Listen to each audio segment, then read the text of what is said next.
Tenemos el orgullo de presentar a la doctora Altayó.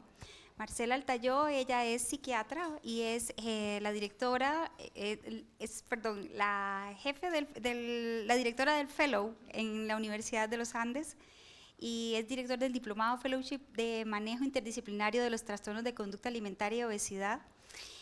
Y hoy vamos a tener en esta jornada de la tarde el TDAH y trastornos de conducta alimentaria y riesgo metabólico, una mirada neurobiológica y clínica integrada. Y es muy interesante el enfoque realmente que le da la doctora, así que los dejamos con la lectura de la doctora, pero lo más importante yo creo y lo más enriquecedor al final son las preguntas y respuestas que nacen después de la exposición de la doctora, así que los invito a que tengamos ese intercambio muy enriquecido. Gracias, doctora.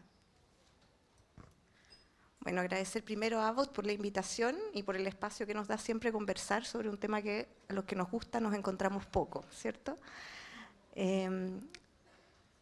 Quería también agradecerles a todos los que están acá, ya veo muchas caras conocidas, así que muy contentos de que estén acá.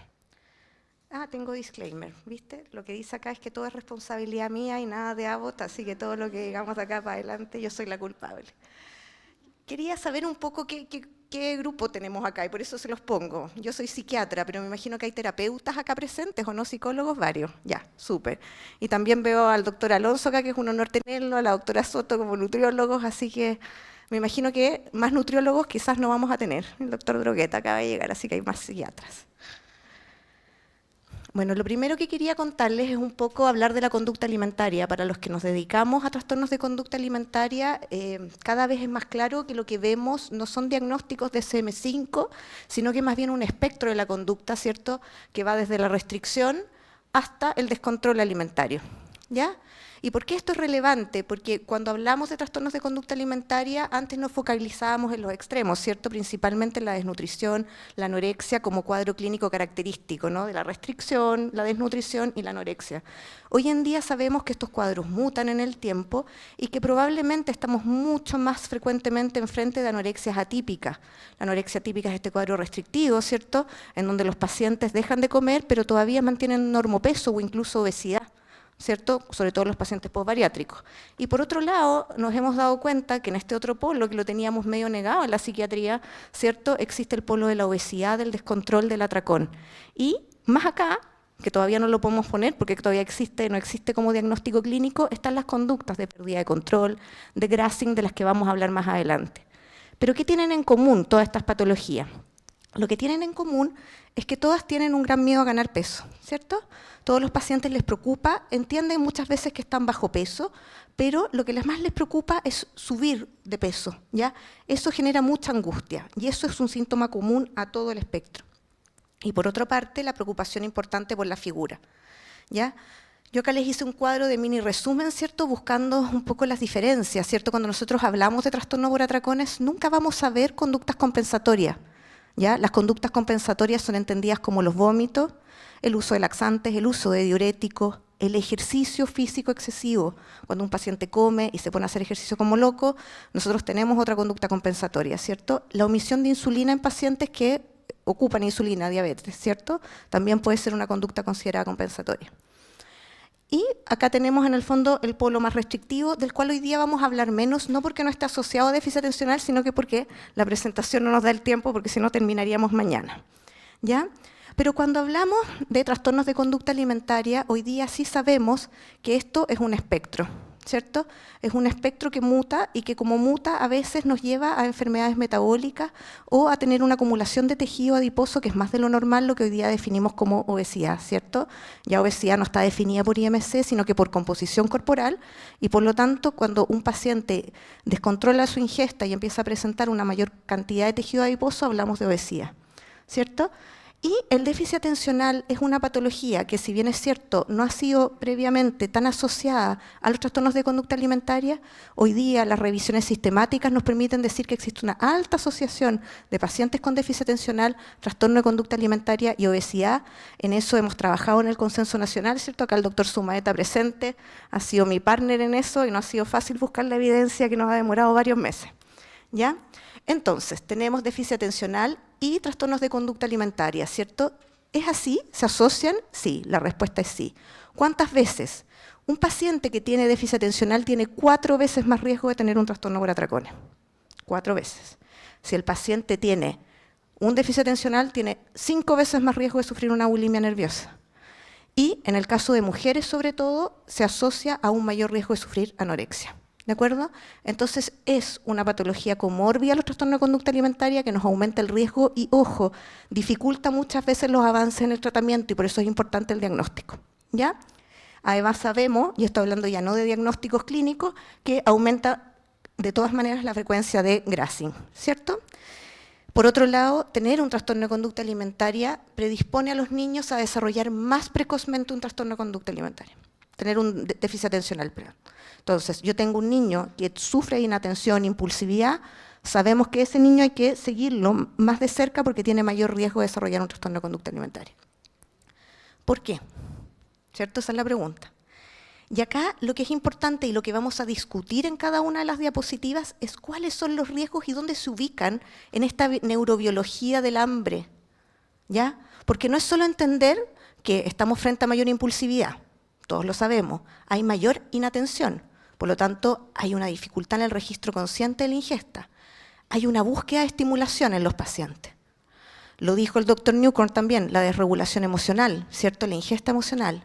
Y por otro lado, estamos frente a pacientes que tienen un síndrome de deficiencia en la recompensa. Todo esto, si ustedes lo leen y lo ponen al lado en alimentación, a todos les hace sentido. Pero ¿dónde actúan específicamente todas estas cosas? Es lo que en el fondo queremos discutir en esta clase y esta es la gran pregunta, ¿cierto? ¿Qué factores determinan la sensación de hambre? ¿Por qué sentimos hambre? Porque en el fondo uno puede decir, hay señales fisiológicas, ¿es emocional el hambre? Yo cognitivamente sé lo que debo o no comer porque termino comiendo de cierta manera u otra.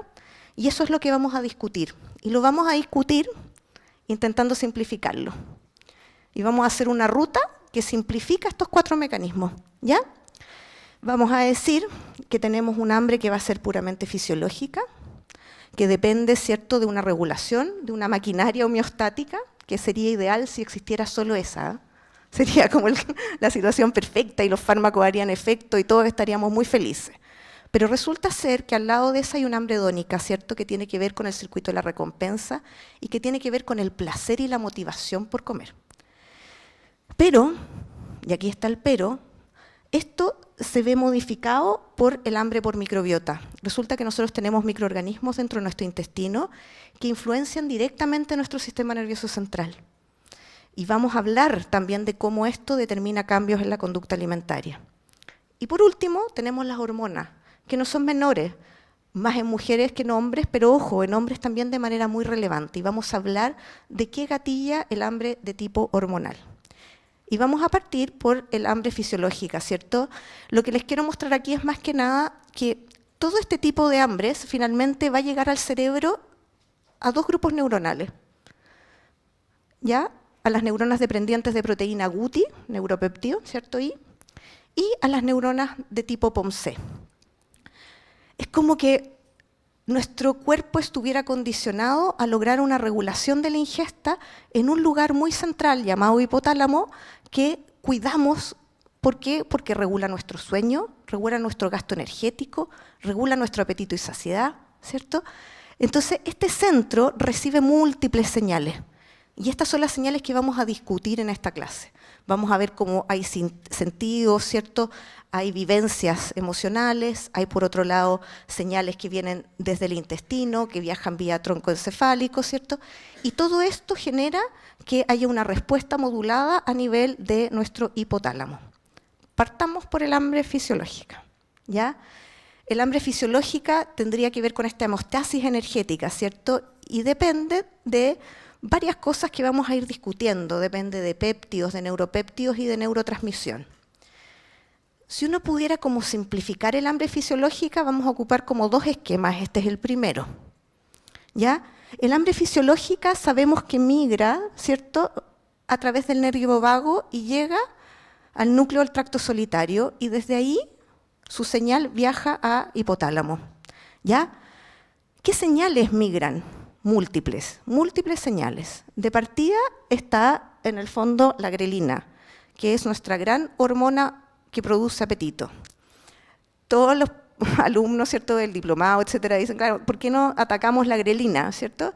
El doctor Alonso acá nos podría dar una charla de que todo lo que han intentado hacer contra grelina genera anorexia y la gente termina, ¿cierto?, casi que muriendo de nutria. Entonces, no es posible, porque es tan potente la señal de grelina que combatirla implica como un todo nada, como un knockout de grelina, ¿cierto? Pero existen otras señales, ¿ya?, que combaten esta sensación de apetito. Por un lado tenemos leptina, que en el fondo es una señal más tardía de saciedad y que tiene que ver con nuestro tejido graso. Depende de la cantidad de grasa que nosotros tengamos disponible, los niveles de leptina y lo que van a hacer a través de esta migración. Por otro lado, tenemos nuestra insulina, súper conocida, ¿cierto?, que lo que busca es evaluar la reserva energética y por otro lado generar reserva energética produciendo una mayor inclinación, ¿cierto?, a tener tejido adiposo. Entonces nos dice cuando hay suficiente hidratos de carbono, azúcares, etcétera, disponible y cuando estos comienzan a bajar. Y su objetivo central, ¿cierto?, es tomar esta reserva energética que tenemos cuando comemos y depositarla en algún lado, ¿cierto? Si uno podría simplificarlo de alguna manera, probablemente los nutriólogos acá lo van a explicar mucho mejor. Y por último, tenemos, ¿cierto?, nuestras incretinas, nuestras hormonas también que van en el tracto gastrointestinal y que van a migrar vía nervio vago, pero también directamente al sistema nervioso central, como son GLP-1, PYY y colecistoquinina. De cada una de estas cosas vamos a hablar en detalle, así que no se estresen. Entonces, si uno pudiera resumir, uno diría que existen señales, ¿cierto?, que estimulan directamente vía nervio vago y suben al sistema nervioso central, y unas que van a ir directamente al sistema nervioso central para determinar apetito o saciedad. Lo interesante de esto es que nuestro balance energético depende, por un lado, de nuestra ingesta, pero de nuestro gasto, ¿cierto? Quien gasta es la masa muscular, que está muy de moda ahora, ¿cierto? Todos sabemos que el músculo va a determinar cuál va a ser nuestro gasto, ¿ya? Y lo ideal es que la composición corporal tienda más hacia aumentar la masa muscular. Pero cuando tenemos más tejido adiposo, tenemos más leptina, lo que hablábamos, y por lo tanto hay otro tipo de regulación. Este balance energético, ¿cierto?, sería ideal si estuviera solo, pero resulta que existen señales que son episódicas de hambre, que se van liberando lentamente según el momento o el timing en que nosotros estemos entre nuestra ingesta alimentaria y la próxima comida, ¿ya? Y esas señales, en el fondo, generan esta homeostasis que, en el fondo, va a nivel del sistema nervioso central, migra y genera la regulación a nivel hipotalámico. ¿Por qué esto es relevante? Porque, en el fondo, también existen señales que son incluso previas a la ingesta alimentaria, ¿cierto? Hay señales y claves de las que vamos a hablar en el hedonismo, pero también hay señales que una vez que uno ingiere el alimento hacen que uno los trague con más facilidad, por ejemplo las señales dulces, y también en el fondo alimentos que tienden a disminuir nuestro vaciamiento gástrico, a generar mayor distensión y a través de receptores mecánicos migrar también al sistema nervioso central y producir saciedad. Vamos a hablar entonces de dónde llegan estas señales. Estas señales que acabamos de ver es como que llegaran a un balancín, ¿ya? Yo siempre ayudo a como imaginárselo así porque es más gráfico. Y llegan a un balancín en donde tenemos estas neuronas de las que yo les había hablado, que son dependientes de la proteína Guti, ¿cierto?, que son como el acelerador, el que te dice, vamos, dale, cómete la torta entera, no un pedazo. Eso, ¿qué lo produce? La grelina, la hipoglicemia van determinando activación de estas, ¿ya? Y cuando estas se activan, las otras se inhiben. Es precioso, porque en el fondo es como que tuvieran un equilibrio perfecto, ¿ya? ¿Qué pasa cuando ya hemos comido suficiente? Cuando ya dijimos todo, después de un almuerzo familiar, esto fue mucho, estamos todos de acuerdo con que fue mucho, que se activan nuestras neuronas POMC. ¿Quién activa estas neuronas? Por supuesto, incretinas como PYY, GLP-1 y, en forma más tardía, ¿cierto?, la leptina. Y lo que buscan en el fondo es producir un freno, un sistema anorexígeno que va a detener la ingesta alimentaria, ¿cierto? Entonces, por lo tanto, el núcleo arcuato en el hipotálamo actúa como un termostato energético, es como el que lee la energía disponible. Ahora, hay varias señales que van a llegar, ¿cierto? Y es muy importante saberlas porque cuando los pacientes nos hablan a nosotros y nos dicen, uy, cuando yo tengo hambre, es terrible. Uno tiene que entender que eso no tiene que ver con que el paciente tenga un problema, es fisiológicamente normal. La hipoglicemia genera, por ejemplo, activación de las neuronas de proteína Guti, ¿cierto? Y activa el sistema orexígeno y por lo tanto da hambre. Lo interesante de esto es que, por ejemplo, los pacientes con atracones, con descontrol alimentario, tienden a tener hipoglicemias reactivas. Entonces, a las 2 horas, no sé si les ha pasado que es típico paciente que empezó a almorzar y después de almorzar dice, oye, me dan unas ganas de comer algo dulce, es que me muero de ganas de comer un chocolate, pero acabo de almorzar. Bueno, eso en el fondo tiene mucho que ver con este mecanismo y con la detección central y periférica de la glucosa. ¿Qué es lo que pasa con la insulina? La insulina, en el fondo, como yo les decía, es la señal de nivel de energía, suficiente energía. Y la insulina, más allá de producir todo lo que sabemos a nivel gastrointestinal, ¿cierto?, migra directamente al cerebro. Es bien bonito esto porque la barrera hematoencefálica es bien como impermeable, pero es más fenestrada justo en áreas cercas del hipotálamo. Entonces permite que pasen más cosas. Es como aminoácidos que no pasan o péptidos más largos logran pasar por esta barrera más fenestrada, más abierta que está cerca del hipotálamo. Y por eso tenemos la activación tan múltiple de esta zona, ¿ya?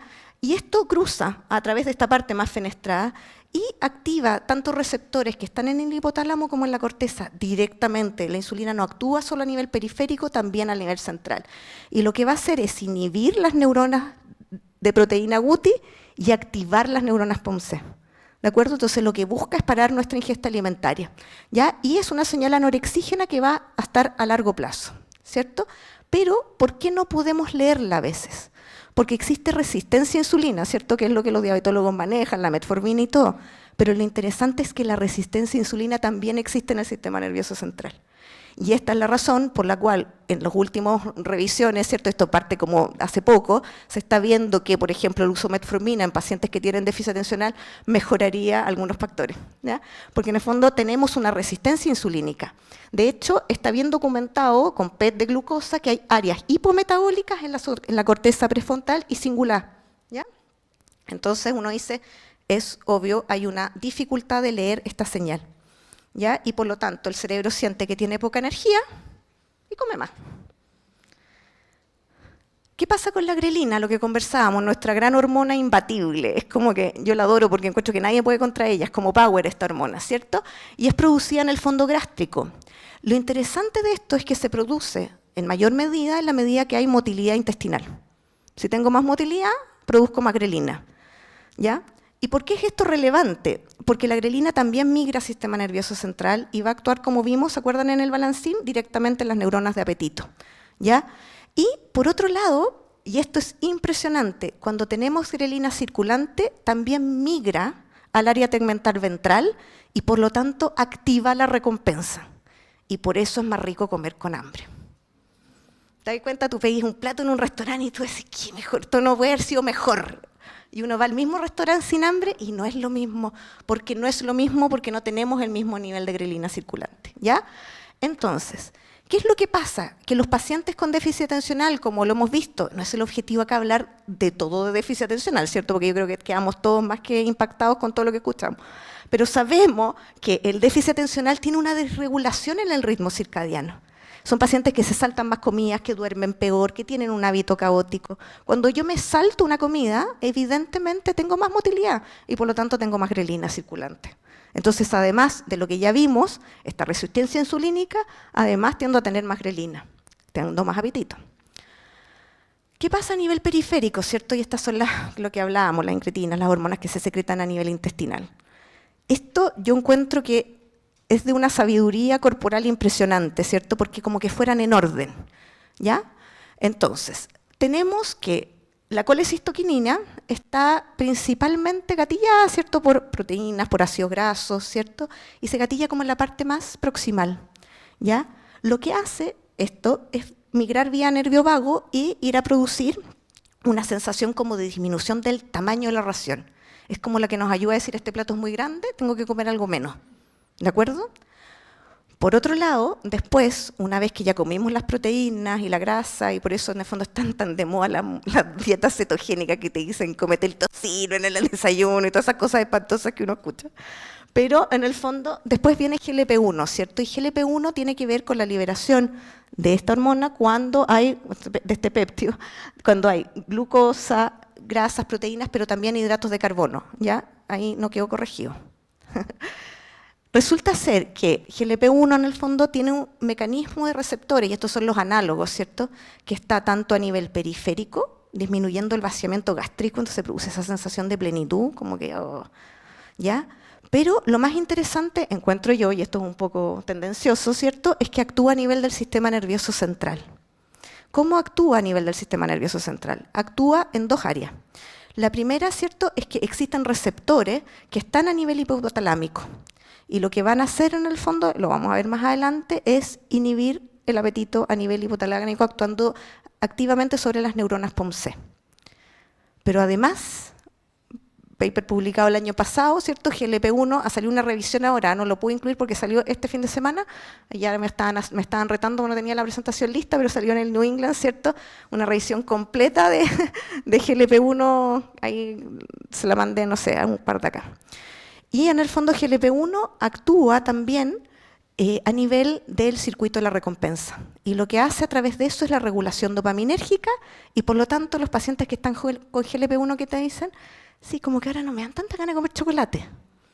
Y no entienden por qué. Bueno, la razón de eso es porque no actúa a nivel periférico, actúa también a nivel del sistema nervioso central y además a nivel del circuito de la recompensa. ¿Qué pasa con la leptina, cierto? Es como el termostato del tejido adiposo. Esta es una señal más tardía en todos, porque se producen los adipocitos, pero lo interesante de esto es que, como veíamos en este balancín, actúan las neuronas POMC produciendo esta sensación de mayor saciedad, ¿cierto? Lo interesante es que existe, bueno, esto lo vamos a ver más adelante, también una resistencia a la leptina. Chao, Ruinio, cuídate. Entonces, la leptina alta habla de reservas suficientes y frena la ingesta, y aumenta el gasto metabólico, aumenta la termogénesis producida. ¿Ya? Volvemos al balancín, ¿cierto? Entonces nos queda claro dónde van actuando cada uno de estos péptidos, neuropéptidos, hormonas, y cómo esto va produciendo esta regulación del hambre que es más bien homeostática, ¿cierto? Es un equilibrio más bien producido en el hipotálamo. Y tenemos en este balancín estas aceleradoras, que son las neuronas dependientes de proteína Guti, que en el fondo trabajan produciendo un aumento, lo que hacen finalmente es liberar un núcleo que da hambre, ¿eh? Esto es lo interesante, no es que actúen directamente, ¿ya? Pero por otro lado trabajan en conjunto con GABA. ¿Por qué? Porque cuando se activan las neuronas dependientes de proteína Guti se produce liberación GABAérgica. Y GABA lo que hace malditamente es viajar a POMC e inhibirla.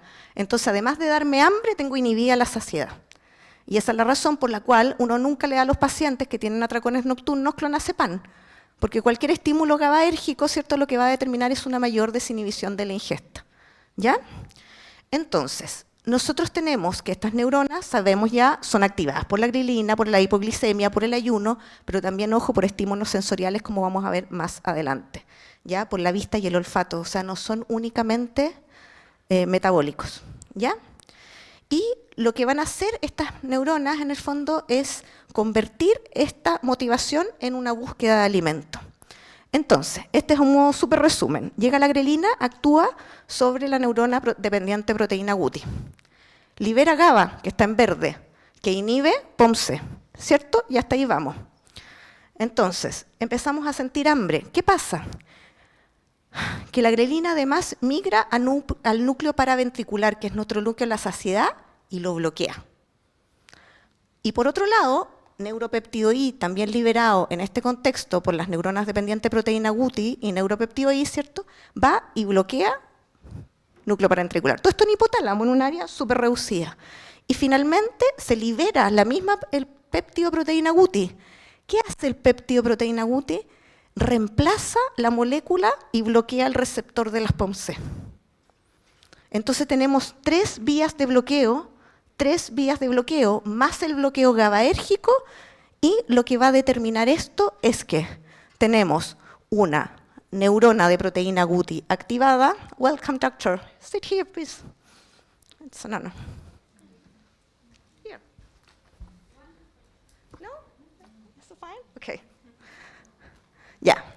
Entonces, nosotros tenemos proteína Guti y bloqueo total del núcleo paraventricular, determinando que este núcleo se bloquee. ¿Qué pasa cuando se bloquea el paraventricular? Algo tan simple como que libera otro núcleo, es como que ya no puede hacer un feedback negativo, y libera el núcleo lateral del hambre. Y este es el que libera las orexinas. Entonces aquí queda el caos, aquí viene el hambre desatada, ¿de acuerdo? Y no solo bloquea en el fondo el núcleo lateral libera orexina a todos, no solamente a esto, pero sobre todo actúan orexinas y dopamina en el área tegmental ventral y esto va a determinar que en el fondo nosotros tengamos más apetito, pero además un sistema de la recompensa activado cuando tenemos hambre. ¿Ya? Y por eso les traje este mono que nos costó varios días hacerlo, fíjate, porque no era tan simple, lo hicimos para el diplomado el año pasado. ¿Ya? Entonces, tenemos después las neuronas de freno, que son las que vimos inhibidas en este esquema anterior. Y estas neuronas, en el fondo, lo que activan es el receptor, ¿se acuerdan? Que bloquea el neuropéptido I, el receptor MC4R, que es como receptor, ¿cierto? Receptor, así que ese R se la comen. ¿Ya?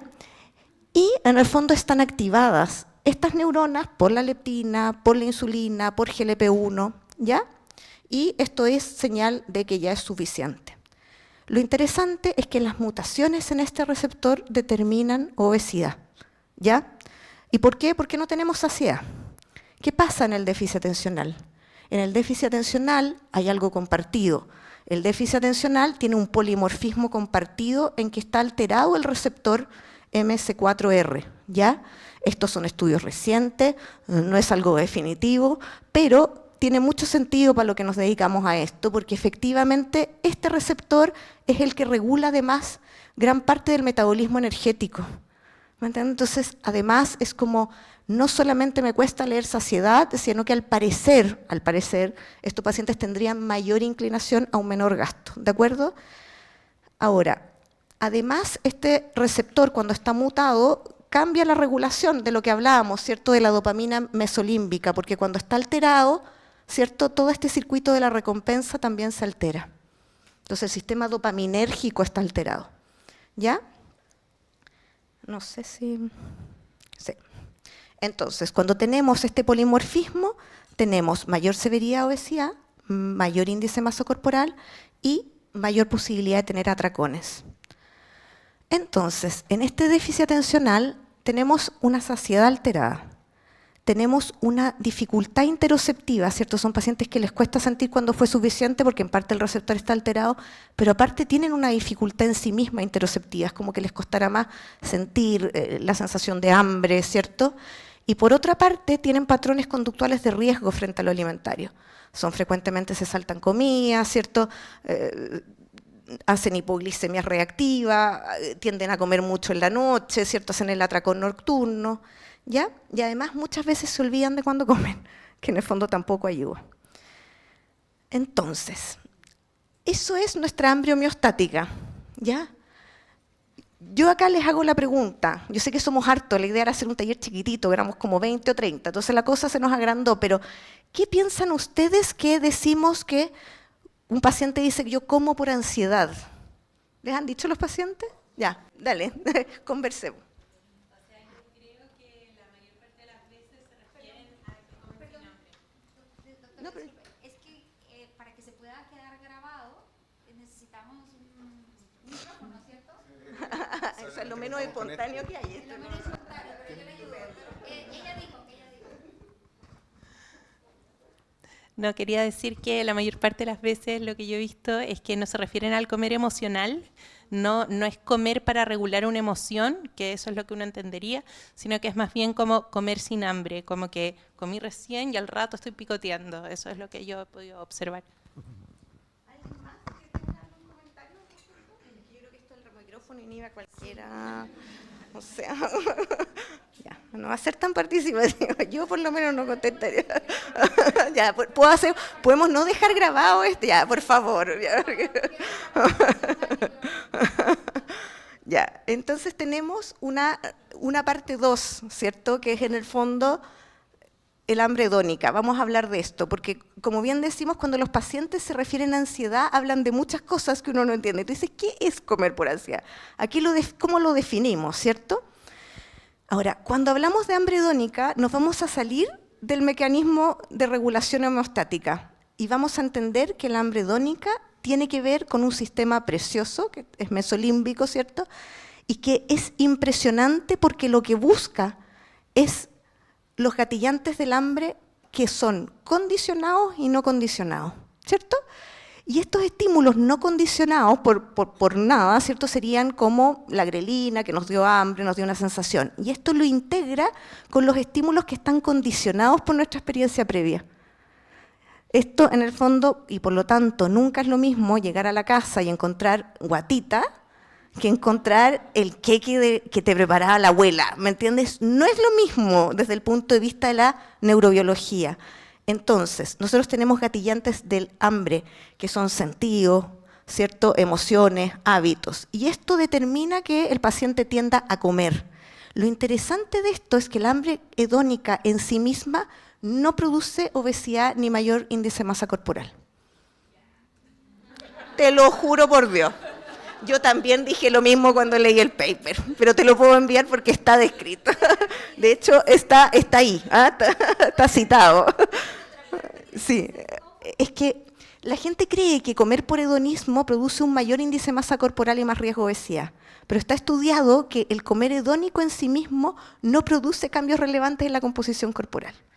Es decir, cuando yo siento que como emocionalmente no es lo mismo que comer por placer. ¿Me explico? Y ahí se empiezan a mezclar, y eso es lo que vamos a ver ahora, por eso es tan relevante. Entonces, nosotros tenemos un circuito de recompensa, que es cierto que es lo que hablábamos, mesolímbico. ¿Qué es lo que nosotros decimos? Hay alimentos disponibles, hay señales de las que hablábamos, cierto que son visuales, olfatorias, gustativas, y está la disponibilidad. Y ahí viene el concepto de evitación o selección del alimento. De hecho, si nosotros nos metemos, yo siempre digo este ejemplo, nadie se come un lápiz Bic, a pesar de que lo muerde todo el rato, porque tenemos un romboencéfalo que está ahí ubicado y que corta. Dice, no, esto no lo puedes tragar, esto evita comerlo, ¿ya? Pero por otro lado, en el fondo, este sensor finalmente se conecta a un área del cerebro que tiene que ver con la toma de decisiones. Cuando yo como algo que me resulta rico, yo vuelvo a hacerlo. Este estudio se hizo, yo me acuerdo la primera vez que hice una clase parecida a esto fue como hace el 2009, tiene que haber sido 2008. Y hay un estudio en ratas descerebradas que eligen comer sucralosa versus otros alimentos. Entonces, al parecer, el solo hecho de sentir ciertos estímulos dulces hace que nosotros ingiramos más el alimento. ¿Ya? Es decir, la conclusión de esta clase, como diría la doctora Sebalcusa, que no está, es que todos somos un poco ratas descerebradas, pero en el fondo todos elegimos comer dulce. ¿Ya? Y por otro lado está la corteza orbitofrontal, que se conecta con el hipotálamo y se conecta con la amígdala y que hace representaciones de la experiencia del comer. Entonces, no es lo mismo comer en un restaurante precioso que comer sentado en la cuneta. La representación del comer también tiene mucha relevancia en este comer. ¿Y cómo actúan cada una de estas cosas? Aquí vamos a ir a la primera parte, a la amígdala, ¿cierto? Y a la corteza orbitofrontal. Resulta ser que estos hacen la memoria emocional alimentaria.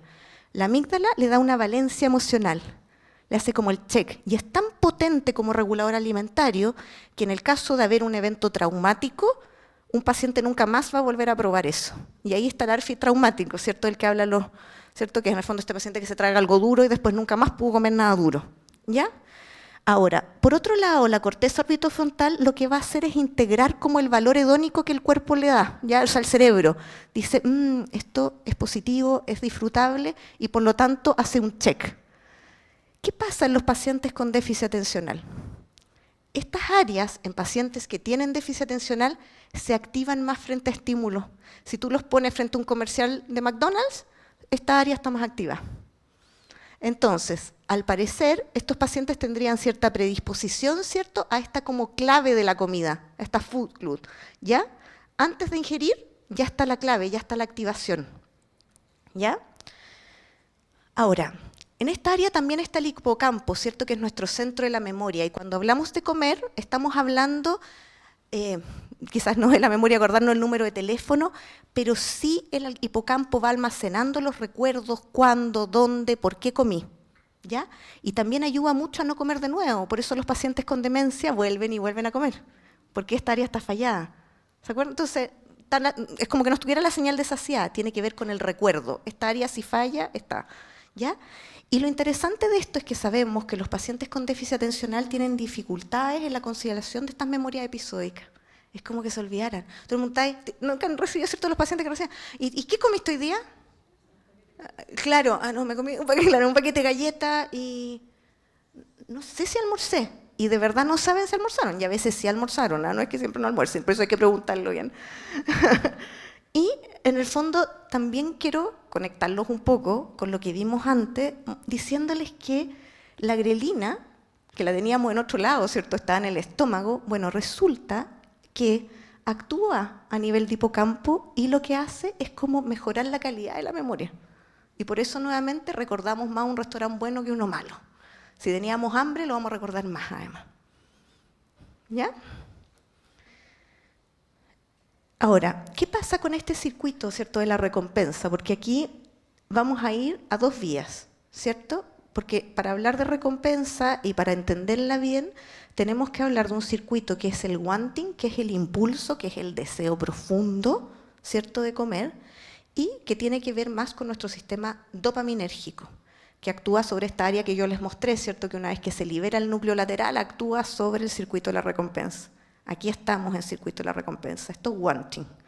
Y por otro lado tenemos el liking, que en el fondo es un sistema que depende más de los opioides, ¿ya? Y que produce un placer, como yo quiero esto, pero no es el mismo impulso irrefrenable del wanting, ¿ya? Y es un placer sensorial que es más bien más subjetivo, más que tan objetivo. ¿Qué es lo que pasa con nuestro wanting, cierto? Sabemos que la dopamina aumenta frente a ciertas señales que tienen que ver con la alimentación. Es decir, este circuito de la recompensa no solamente se activa por la sexualidad, por el logro de meta, por las drogas, sino que se activa por la comida. ¿Ya? ¿Y qué es lo que busca este sistema? Repetir la conducta, que volvamos a comer, porque que volvamos a comer es muy importante para el cuerpo y para el ser humano. Entonces, lo que es interesante acá es que existen varios receptores dopaminérgicos y cada uno de ellos tiene que ver con distintos niveles del apetito, ¿ya? No es el objetivo de esta presentación verlos todos, ¿cierto? Pero yo les puse en el fondo como, por ejemplo, el receptor D3 tiene que ver con la búsqueda de la recompensa y la motivación, el D4 con la novedad del placer, ¿cierto? Y el D1 con la recompensa más inmediata. ¿Qué es lo que pasa en pacientes con déficit atencional? Nosotros sabemos que en los pacientes con déficit atencional el tono dopaminérgico, ¿cierto?, lo que vimos en las presentaciones es distinto, está más bajo. Y por lo tanto, cualquier comida se convierte como en un psicoestimulante, ¿cierto? Es como una manera de regular nuestro sistema dopaminérgico. Y en el fondo esto es común en pacientes que tienen déficit atencional, pero que también está documentado en pacientes que sufren trastorno por atracones, obesidad, entonces se empiezan a mezclar los factores, ¿ya? Y en el fondo lo que nosotros vemos, por lo tanto, es que cuando nosotros tratamos el déficit atencional, inmediatamente el paciente nota un control sobre la conducta alimentaria, porque al regular su sistema dopaminérgico no tiene que salir a buscar afuera el alimento que lo regula. ¿Qué alimentos producen mayor liberación de dopamina? Por supuesto los alimentos que son más palatables, ¿cierto? Los que son más ricos en grasa, los que son más ricos en azúcares, pero ojo, también los que producen más crujiente. Entonces, obviamente, va a ser mucho mejor el chocapic, la papa frita, y por eso los pacientes tienden a buscar ese tipo de alimentos más que otro, ¿ya? Ahora, desde el punto de vista de los receptores, hablábamos del receptor D4, ¿cierto?, de la búsqueda de novedad. Esta mutación, que en el fondo es un tipo específico, lo que hace es disminuir como la afinidad de la dopamina por este receptor. Aquí actúa sobre todo lixtexanfetamina, ¿cierto? Metilfenidato como que no alcanza a llegar a D4, que hasta D2. Entonces, por eso los pacientes que usan lixtexanfetamina muchas veces sienten más anorexia que los pacientes que están con metilfenidato, ¿ya? Entonces, tenemos este receptor asociado a búsqueda. ¿Qué pasa con, en el fondo, el D2? En el fondo, tiene un importante como regulación en todo lo que sea la autorregulación del wanting, del deseo, ¿ya? Y por eso los pacientes, tanto tratados con Lixted como con metilfenidato, sí sienten menos deseo. ¿Se han dado cuenta? No es como que sienten menos apetito, ¿ya? Menos necesidad, podríamos decir. Este receptor está alterado nuevamente en déficit atencional, en trastorno por atracones, en obesidad, también en pacientes que sufren de alcoholismo. Entonces, tenemos un sistema mesolímbico y de recompensa que nos hace llevar a consumir una gran cantidad de alimentos que son más hiperpalatables. Tenemos en el déficit atencional un cerebro como hipodopaminérgico más crónico que busca en el fondo esta activación con un umbral de recompensa que está alterado y por lo tanto el paciente tiende a buscar más y más y más, ¿cierto? ¿Y qué es lo que pasa? Que el paciente finalmente termina en esta automedicación de alimentos como más hiperpalatables.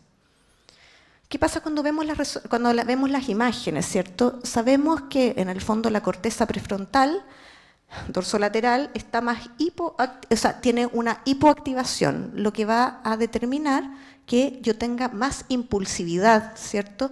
Tengo una dificultad de poner el freno, esto en pacientes con déficit atencional. Por otro lado, tenemos un hipocampo que está hipofuncionante y que le cuesta más recordar haber comido. La ínsula no se las he mencionado, bueno, la salté en algún punto. La ínsula es como cuando pensamos en hogar, todos pensamos y vemos la casita, todo el mundo piensa en hogar. La ínsula también representa cerebralmente los alimentos y esta también está disminuida en pacientes con déficit atencional. Por otro lado, tenemos una hiperactivación en trastornos de conducta alimentaria y déficit atencional. La amígdala tiene una reactividad que está aumentada, es decir, estamos más emotivos, estamos más desregulados, ¿cierto? Tenemos un núcleo caudado alterado con una respuesta dopaminérgica que está más reducida y finalmente tenemos una corteza orbitofrontal que está sensible, hiperestimulada y que le va a dar mayor valor hedónico a los alimentos. Entonces, si ustedes se fijan, esta suma de esta hambre hedónica es como la tormenta perfecta, va sumando factores, ¿cierto? Entonces, ¿qué conducta determina finalmente esta desregulación? Lo primero es un grazing no compulsivo, ¿cierto? Donde hay inatención, donde hay distracción.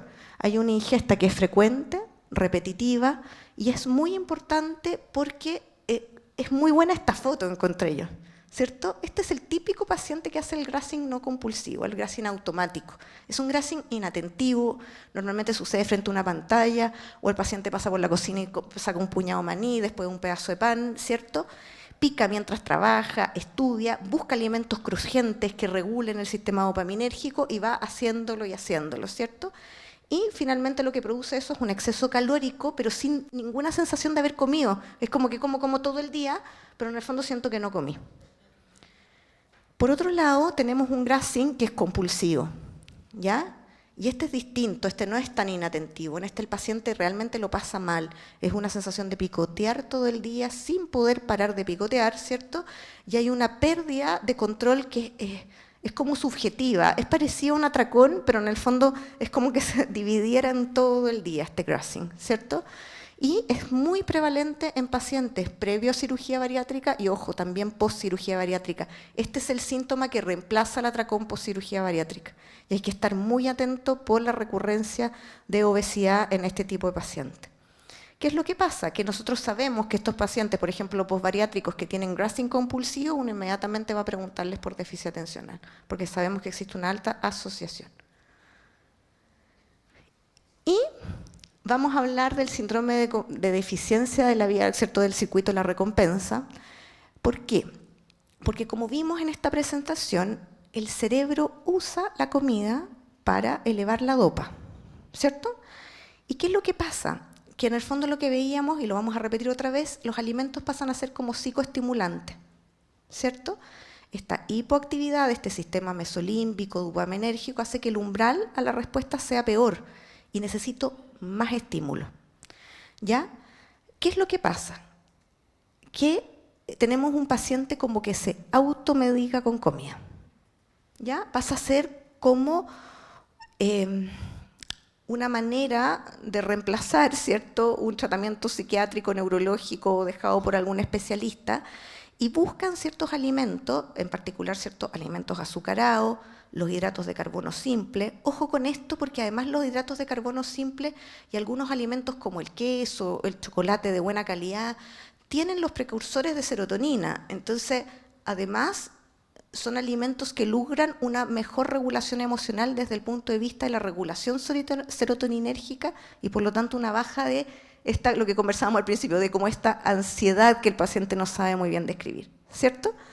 Y por otro lado buscan estimulantes como la cafeína, ¿cierto?, para mantener el alerta, para disminuir la persomnia diurna, ¿ya?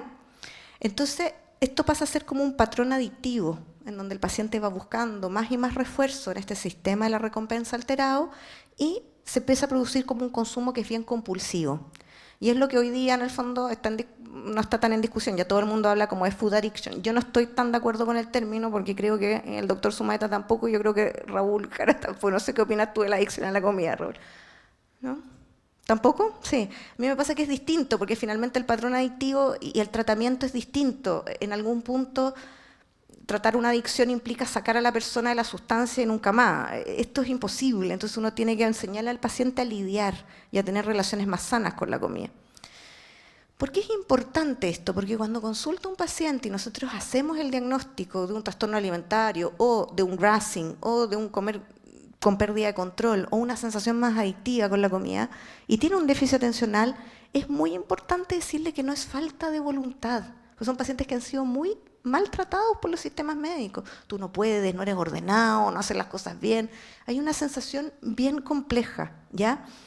Entonces, lo que hay que explicarles es que el cerebro está en búsqueda de algo que le falta y que es real y tiene dificultad para leer las señales reales y por lo tanto, evidentemente, él está en una sensación como, no, una situación de vulnerabilidad frente al alimento. Y lo que modificamos con el tratamiento es modificar esa vulnerabilidad, ¿ya? Y esto es tan así que cuando vamos a los estudios clínicos lo que vemos es que esta sensación adictiva, porque hoy día estamos en escalas, ¿cierto? Nosotros estamos trabajando en validar varias escalas que tienen que ver con grassing, con descontrol de impulsos al comer, justamente estamos trabajando en eso en la universidad. Pero lo que yo les quiero decir es que cuando uno ve la población general, tienen una escala específica de adicción a la comida que va entre un 2 o un 20%. Los pacientes con déficit atencional pueden llegar hasta un 50% en los estudios poblacionales. O sea, sienten más esto. No es una idea, ¿ya? Ahora, lo que hablábamos de la corteza orbitofrontal se relaciona mucho también con los trastornos de conducta alimentaria, ¿cierto? Porque cuando no sabemos o no logramos dar adecuadamente el valor como hedónico que tiene el alimento, es confuso para el cerebro, ¿cierto? No entendemos bien el contexto, las consecuencias que esto puede tener, y por lo tanto, en el fondo, lo que vemos es una mayor vulnerabilidad a trastornos de alimentación, a trastornos por atracones, a bulimia nerviosa, ¿cierto? Y por lo tanto, como que post-ingesta o ya post-saciedad, había una como dificultad en la evaluación, es como que te sacara ahí un rojo en la prueba. No logras evaluar bien, y como no logras evaluar, es más probable que vuelvas a comer, ¿ya? Y el paciente está confuso, ¿tengo que comer? No, ya comí, tengo hambre. ¿Qué es lo que siento? No lo tengo claro, ¿ya? Entonces, en un modo de resumen, ¿cierto? Y acá lo habló Rodrigo Alonso en su, no me acuerdo si fue, no, fue el doctor Newcourt, hablar del señal top-down, de señal bottom-up, ¿cierto? En donde tenemos un wanting aumentado, un déficit en el control de impulsos, una sensación total de pérdida de control que tiene que ver con toda esta alteración de los circuitos dopaminérgicos, amígdala, sistema mesolímbico, todo lo que hemos conversado. Entonces tenemos nuevamente la tormenta perfecta para determinar el atracón o el descontrol de la ingesta alimentaria. No sé si alguien tiene alguna pregunta hasta ahora, o ya los tengo muy cansados y ya nadie quiere hablar. ¿No? ¿Vamos bien? Sí, cuéntame. El grassing es un picoteo permanente. Es como que tú vas por la cocina, sacaste un pedazo de pan, después tomaste un puñado de maní. Son pacientes que, por ejemplo, tú los ves y se compran un paquete de galletas y a diferencia del que tiene el atracón, no se lo comen al tiro, pero están todo el día picoteando la galleta. Sacan 3, sacan 2. Y lo que busca un poco este mecanismo, estamos haciendo una explicación neurobiológica ilustrativa, ¿cierto? Esto probablemente en 20 años más va a ser totalmente distinto a lo que yo le estoy planteando acá. Lo que busca en el fondo es un circuito de regulación a nivel del sistema nervioso central. ¿Sí? ¿Alguien más? ¿Preguntas? Bueno, entonces yo les tengo una pregunta. ¿Qué tan relevante es la microbiota intestinal en la regulación del apetito? Muy relevante, ya no hay duda al respecto. Entonces todos los que estamos acá sabemos, porque estamos todos ya concientizados.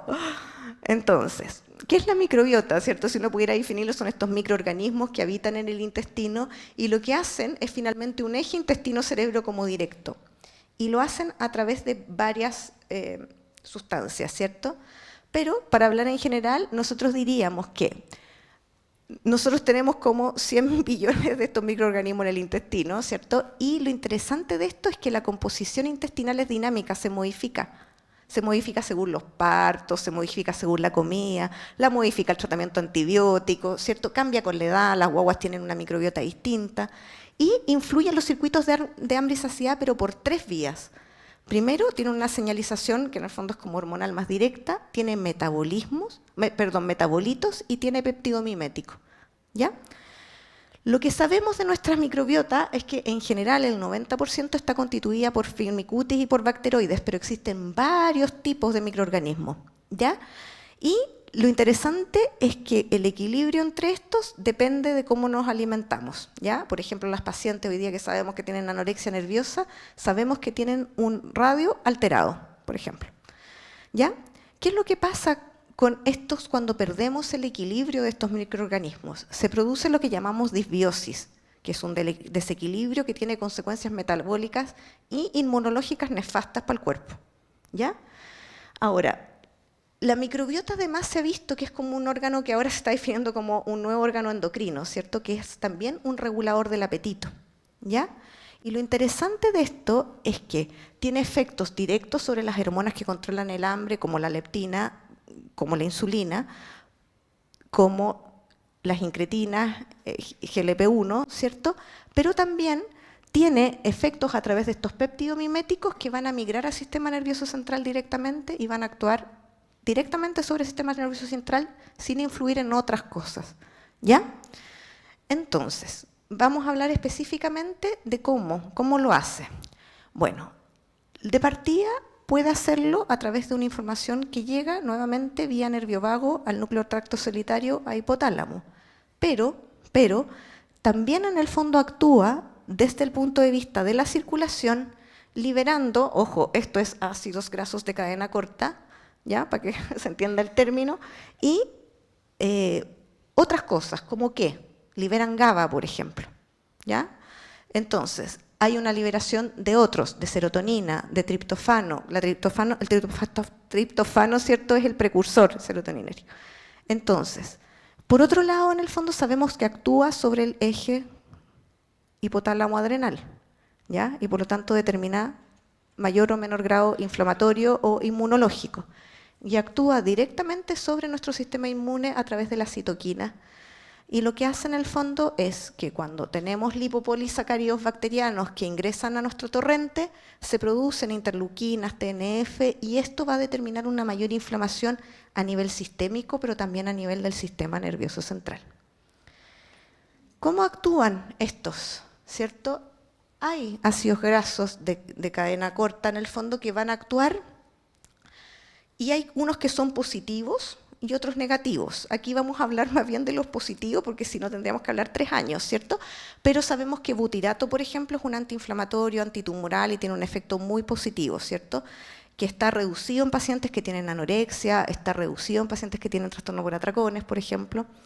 Por otro lado, el acetato, que en el fondo lo que hace, este es un poquitito distinto, no tiene un rol tan antiinflamatorio, pero sí lo que hace es migrar a sistema nervioso central y actuar más o menos directamente a nivel de las células de proteína GUTI en el fondo y reduce el hambre homeostática, ¿ya? Entonces, cuando tenemos buenos niveles de acetato, tendemos a sentir en el fondo como una mayor saciedad, ¿ya?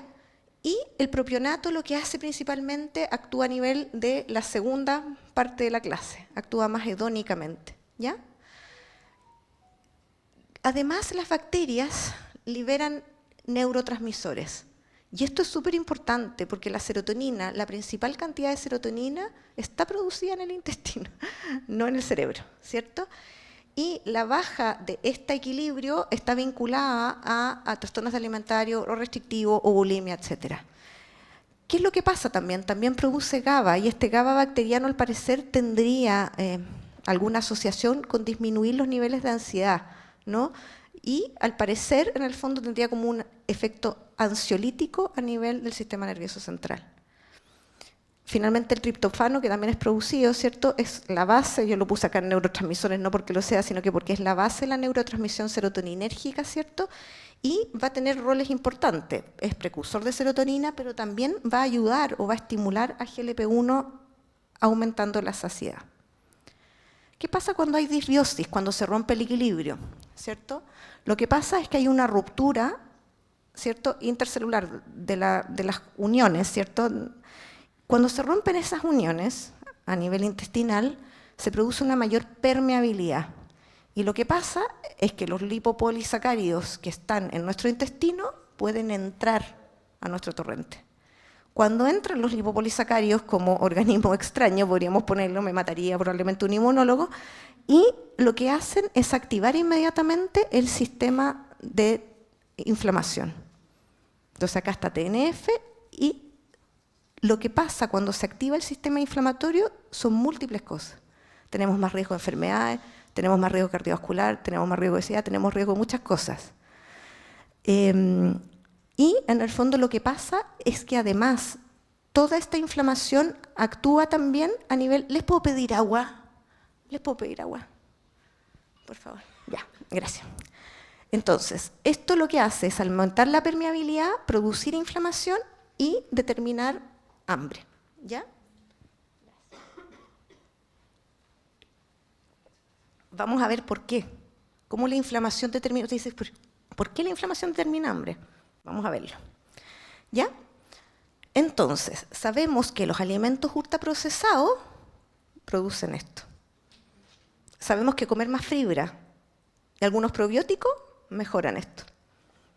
Yo les digo lo que sabemos, y lo que no sabemos se los pongo como una bonita historia que tendría sentido, pero que ustedes decidirán si la tienen o no, ¿cierto? Entonces, la proporción alterada de estas bacterias y esta disbiosis aumenta el riesgo. ¿Aumenta el riesgo de qué? De trastorno por atracones, de obesidad, de más craving y de mayor riesgo, lo que veíamos con el doctor Alonso, cardiometabólico, ¿cierto? Y por otro lado, la menor riqueza se asocia a un peor pronóstico, desde el punto de vista de todo, de trastorno alimentario, de todo, es bien impresionante. ¿Ya? Ahora, cuando uno habla de esta baja, en el fondo, de la microbiota o esta alteración, uno dice, pero ¿cómo? ¿Cómo produce más hambre esta alteración, cierto? Y lo que sabemos es que la microbiota modula la secreción de grelina. Impresionante, ¿no? O sea, lo que comemos determina cómo actúa nuestra grelina. Cambia nuestras bacterias y nuestras bacterias hacen el circuito. Entonces, teóricamente, una microbiota inestable o de peor calidad produce que estas señales hormonales cambien. Por otro lado, en el fondo, sabemos que los prebióticos, que estos pueden ser, por ejemplo, los que están en el maíz, ¿cierto?, la avena, la oligofructosa, la inulina, aumentan nuestro GLP-1. Entonces, sí, lo que comemos modifica nuestra microbiota y, por otro lado, en el fondo hace que actuemos de manera más eficiente sobre esta señal GLP-1. Aumenta PYY, que es nuevamente esto que vimos al principio, ¿se acuerdan? Está colecistoquinina, GLP-1, PYY, ahí está. Pero, por otro lado, también disminuye nuestro nivel de grelina. Por lo tanto, tenemos menos apetito. Ahora, ¿qué pasa cuando hay baja diversidad, cierto? Lo que se produce es que, esto es muy interesante, sobre todo en el déficit atencional vamos a tener, cuando hay una alteración de esta, una disbiosis y hay una mayor inflamación, lo que nosotros vemos es que esto produce una mayor resistencia a la insulina. Es como que esta cascada inflamatoria aumentara nuestra resistencia a la señal de insulina. Lo más impresionante de esto es que esto sucede a nivel periférico, pero también a nivel del sistema nervioso central. Por lo tanto, es como que una vez inflamados, nuestro cuerpo tuviera más dificultad de leer cuándo fue suficiente, ¿ya? Y por eso los pacientes que ustedes ven que comen y comen comida chatarra, cada vez tienen más alterado esa señal. Entonces, ahí uno terapéuticamente lo que hace es intentar como disminuir la dosis del alimento hasta que como que el paciente vaya reencontrándose con otros alimentos distintos y vaya pudiendo de a poco regular esta disbiosis. ¿Qué pasa con el craving por azúcares, cierto? Sabemos que el azúcar modifica la microbiota y no de buena manera, ¿ya? ¿Es la opción no comer azúcares? Yo me dedico a trastorno de conducta alimentaria, Raúl también, nosotros les decimos no. Los pacientes tienen que comer de todo de forma moderada porque si no es un caos, ¿cachai? Si no, después no comen nada y después se comen la bolsa de huevito de chocolate que me imagino que todos nos comimos él. ¿Ya? Entonces, resulta ser que en el fondo al producir acetaldehído, lo que hace el azúcar en el fondo y el cambio en la microbiota es que se produce más craving por alimentos azucarados. Y es por eso que la gente que dice, a mí me encanta lo dulce, bueno, uno tiene que decirle, pero ¿qué de lo dulce? Porque de repente se pillan comiendo cosas dulces que no les gustan, ¿ya? Pero ¿qué de todo esto dulce? Algo te tiene que gustar más y tratar de irnos por lo que les guste más que cualquier cosa dulce. Y por otro lado, lo interesante es que el azúcar modula los receptores de dulce intestinales, porque así como yo les dije, las ratas descerebradas en la boca prefieren lo dulce, resulta que tenemos receptores dulces intestinales. Impresionante, ¿no? ¿Y qué es lo que hacen estos receptores? Estos receptores lo que hacen es regular también GLP-1, insulina, entonces cuando están alterados o son engañados, por ejemplo, por estos endulzantes, resulta ser que se activan, tratan de regular insulina, GLP-1, ¿cierto? Liberando insulina y todo, pero resulta que no hay sustrato, porque tengo solo como la sensación de azucarado, pero no tengo nada, no hay glicemia. Entonces quedo con un sistema desregulado y confuso. Es por eso que es mejor que el paciente coma azúcar y no stevia. Paciente que tiene trastorno de conducta alimentaria. Lo interesante también es que estos edulcorantes y todo dañan la microbiota, entonces es como un círculo vicioso, ¿ya? En donde volvemos a empezar. Todo esto es como redundante. Todos los edulcorantes, todo. Bueno, la stevia teóricamente, pero menos. Nunca es pura, porque viene mezclada, porque la stevia pura la venden en NOP, en una cosita así. Es re mala, es pésima y viene en polvo. Entonces, si tú me preguntáis todo, bueno, sí, tienen razón, la stevia pura que venden en polvo, si alguien la tolera, la puede usar. El resto, ¿qué? Pregunta. La lulosa teóricamente, bueno. ¿Qué quieres que te diga? Todos le teníamos esperanza, ¿cierto, Jimmy? Aquí la nutrióloga nos puede decir. Porque actúan, ¿cachai? Activan el receptor. Y si activan el receptor, se libera. Es la cascada perfecta. ¿Ah? Claro, al comprar, es que tú la has probado, yo la compré en mi casa, nadie la comió. O sea, es amarga. Es amarga. La stevia pura amarga, lamentablemente. Ya, entonces, cuando hablamos de déficit atencional y disbiosis, lo que tenemos es que en general, por ejemplo, el perfil microbiano en pacientes con déficit atencional tiene menor diversidad que los controles, y esto es notable. O sea, como que la gente con déficit atencional tiene predisposición. Lo interesante, y estos son estudios, ¿cierto?, experimentales, es que si tú haces un trasplante fecal a un paciente que tiene déficit atencional de uno que no lo tiene, mejora los síntomas cognitivos. Eso lo encuentro notable. ¿Ya? Y es lo mismo que en el fondo un paciente obeso que le trasplantas algo, como que cambia su composición corporal. Impresionante. No es que yo les diga que esta va a ser la solución, pero yo creo que vamos a llegar en algún momento a eso, se lo digo honestamente. ¿Ya? Por otro lado, en el fondo, los pacientes con déficit atencional tienen mayores inflamación crónica, y esto lo vamos a ver en hormonas. ¿Por qué tienen más inflamación crónica? Tienen disfunción de los sistemas DOPA, noradrenérgicos y todo. Y por otro lado, la cascada de neuroinflamación de los que hablábamos, estos lipopolisacáridos que entran, neuroinflaman, producen déficit de dopamina y norepinefrina. Entonces, imagínense en un paciente que ya está hipofuncionando. Es una locura, queda peor, ¿cierto? Los glucocorticoides están alterados, lo vamos a ver después, esto, en déficit atencional, y van a agravar la disbiosis y aumentan también la permeabilidad. Entonces, ¿qué intervenciones? Porque esto es lo que siempre me preguntan, ¿tienen evidencia? Lamentablemente, no tantas. Sabemos que la dieta mediterránea mejora la microbiota. O sea, antes que pensábamos, ¿se acuerdan que disminuía el riesgo cardiovascular para la gente que comía sano? No, parece ser que actúa sobre esto. Esto es lo que hace. Yo cuando partí en gastro, fui gastro, neurociencia, psiquiatría. Fui como de otro lado Entonces, cuando partí en gastro, lo que yo estudiaba era eso, dieta mediterránea, HDL, eso estudiaba yo con Atilio Rigotti en la Católica, ese era mi... Y entonces decía, claro, no, y aumenta el colesterol, HDL, estábamos todos revolucionados, y resulta ser que cambia la microbiota. Y esta era la razón, qué divertido. Y los omega 3, al parecer, mejorarían la microbiota, ¿cierto? Mejorando los bifidobacterium y reduciendo los lipopolisacáridos y por lo tanto ayudarían a desinflamar, que es lo que vemos en pacientes con déficit atencional o, por ejemplo, en pacientes con depresión, ¿cierto? Que uno les deja más EPA. Yo siempre les digo, cuando hablamos de omega, hablamos, ¿cierto? Que es típico, ¿cierto? El DH y el EPA. Siempre piensen, EPA, eutimia, de desarrollo cerebral. Entonces, tú que eres déficit atencional, te vas por DHA. ¿Quieres eutimia? Te vas por EPA. ¿Ya? No. Y las dosis que hay no son tan bajas. O sea, normalmente uno debiera tomar, creo que son más de 500, 800 miligramos de EPA, por lo menos, día. O sea, son 2 comprimidos así. Yo me los trago todos los días, pero no es agradable.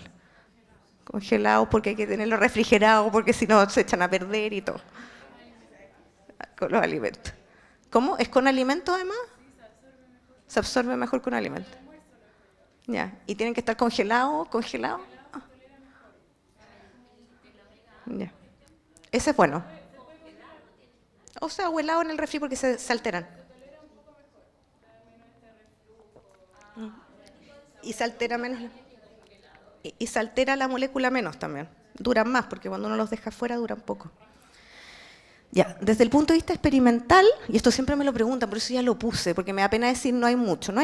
Ya sabemos que algunos probióticos ayudan, ninguno de esos está en el mercado. Tenemos uno parecido en Chile, ¿eh? Pero no es lo mismo. Y ese disminuye el estrés, ¿cierto? Hay otros que producen disminución de la ansiedad, ¿cierto? Actúan sobre GABA, sobre serotonina, pero lamentablemente desde el punto de vista de los probióticos todavía estamos como en pañales, ¿cierto? Hay algunos RCT de probióticos en anorexia, en trastorno por atracones y creo que también en déficit atencional, sí, en déficit atencional también. Y por otro lado, los prebióticos, lo que hablábamos, ¿cierto? Estos como alimentos más ricos en inulina, en oligofructosa, ¿cierto? Las beta-glucanos que están en la avena, en la cebada, ¿cierto? Y los omega 3 que mejorarían en el fondo la microbiota. Y todas estas cosas, en el fondo teóricamente uno debiera consumirlas más, pero claro, están más en el maíz, están más en la avena, y después te dicen, no, come más proteína, entonces ya no sabemos qué comer, ¿cierto? ¿Sí? A ver si les puede ayudar. Con respecto a la microbiota, como dice la doctora, todavía falta mucho, estamos en pañales todavía y están estos trasplantes fecales que son fascinantes, pero también son peligrosos en algunos pacientes. Pero como tip, ¿qué les podemos decir a los pacientes? Que es como primera vez que los nutriólogos queremos agregar cosas y no sacar.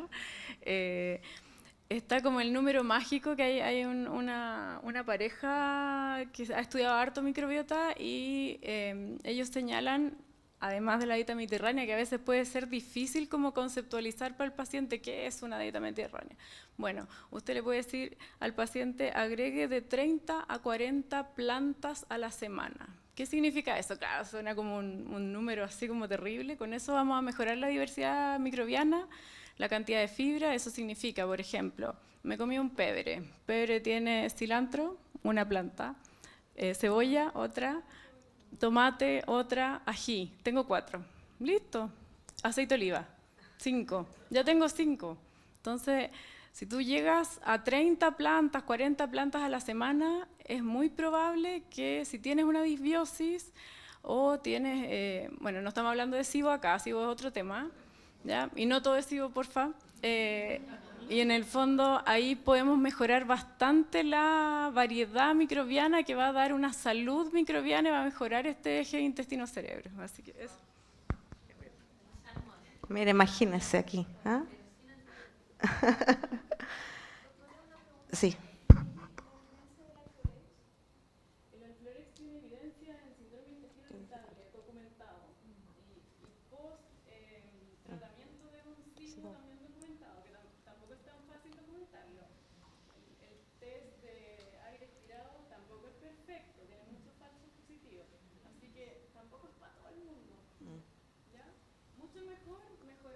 La calidad. Alimentaria. Y tratar de disminuir un poco dentro de lo que uno pueda lo ultraprocesado. En el fondo tú decías, esa mezcla es la ideal. O sea, ahora con lo que tenemos, con lo que vamos conociendo. Y acá quiero entrar a la última parte, ¿cierto? Bueno, todavía nos queda después hablar un poco de metabolismo, pero ¿cuáles son los patrones de alimentación, ¿cierto?, que se observan, ¿cierto?, frente al estrés, frente a las fases del ciclo menstrual, ¿cierto? Y yo creo que todos ustedes lo han observado como clínico. Entonces vamos a hablar del hambre hormonal. O como paciente. Gracias, Rebe. Aquí está nuestra medical manager de agua.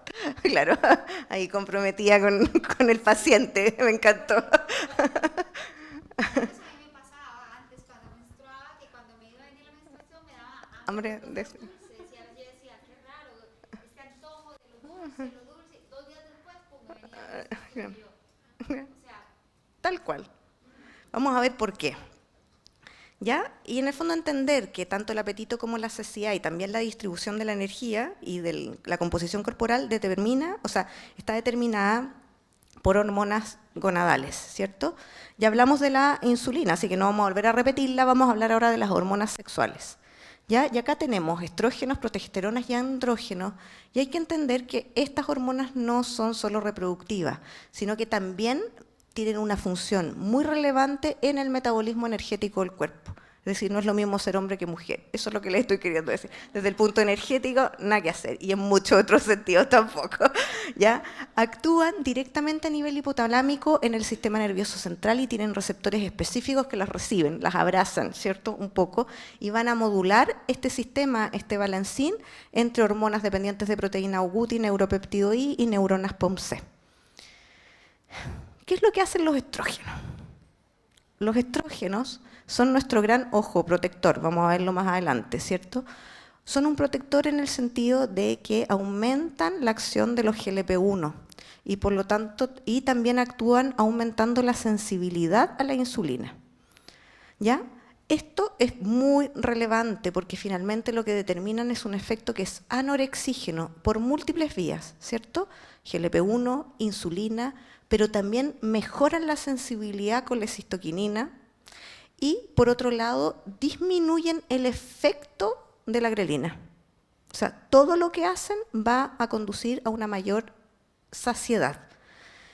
Y a nivel hipotalámico van a actuar directamente sobre POMC, ya que existen receptores específicos y van a inhibir las neuronas de proteína UGUTI. Por lo tanto, lo que van a lograr los estrógenos en sí mismos, ¿cierto?, es una regulación hacia un sistema más anorexígeno y por otro lado van a proteger la obesidad abdominal. Disminuyen la acumulación de tejido adiposo a nivel visceral, ¿ya? Esto es muy relevante porque este es el gran predisponente a enfermedad cardiovascular. ¿Qué es lo que pasa? Que a nivel del sistema nervioso central el estradiol tiene receptores y estos receptores, en el fondo, su acción va en múltiples áreas, ¿cierto? Lo primero es que mejoran la síntesis y la liberación de dopa. Mejoran el recambio dopaminérgico. Pero además, en el fondo, modifican como el disparo, es como que mejoraran la capacidad como que tenemos de reaccionar frente al estímulo. Cuando vemos esto, en el fondo, nosotros decimos, ya, entonces yo estoy estrogénica, soy mujer no perimenopáusica, ¿ya? Entonces todas las que aquí son más jóvenes que yo, tan felices porque tienen su dopa happy, ¿ya? Y resulta ser que, pero nosotros tenemos un contrarrestante en nuestro sistema hormonal, que son los progestágenos, ¿cierto? Y los progestágenos, no sé si se acuerdan de esto, ¿ah? Esto la Fran de Cebalcusa aquí hace una charla, pero preciosa, pero está en otra sala, así que no le podemos pedir ayuda. Pero lo que hacen en el fondo es aumentar en la fase lútea, ¿cierto? En el periodo previo a la menstruación, aumenta nuestra progesterona. Y la progesterona activa las neuronas dependientes del neuropéptido I y, en el fondo, dependiente de la proteína UTI. ¿Qué es lo que hace, por lo tanto? Aumentan el apetito. Lo interesante de esto es que esto solo sucede si hay estrógeno circulante, es decir, la progesterona en sí misma no produce hambre si no tenemos un poco menos de estrógenos, pero están. Es como que necesitara ese equilibrio. Igual es impresionante, ¿no? Como el tema de la evolución.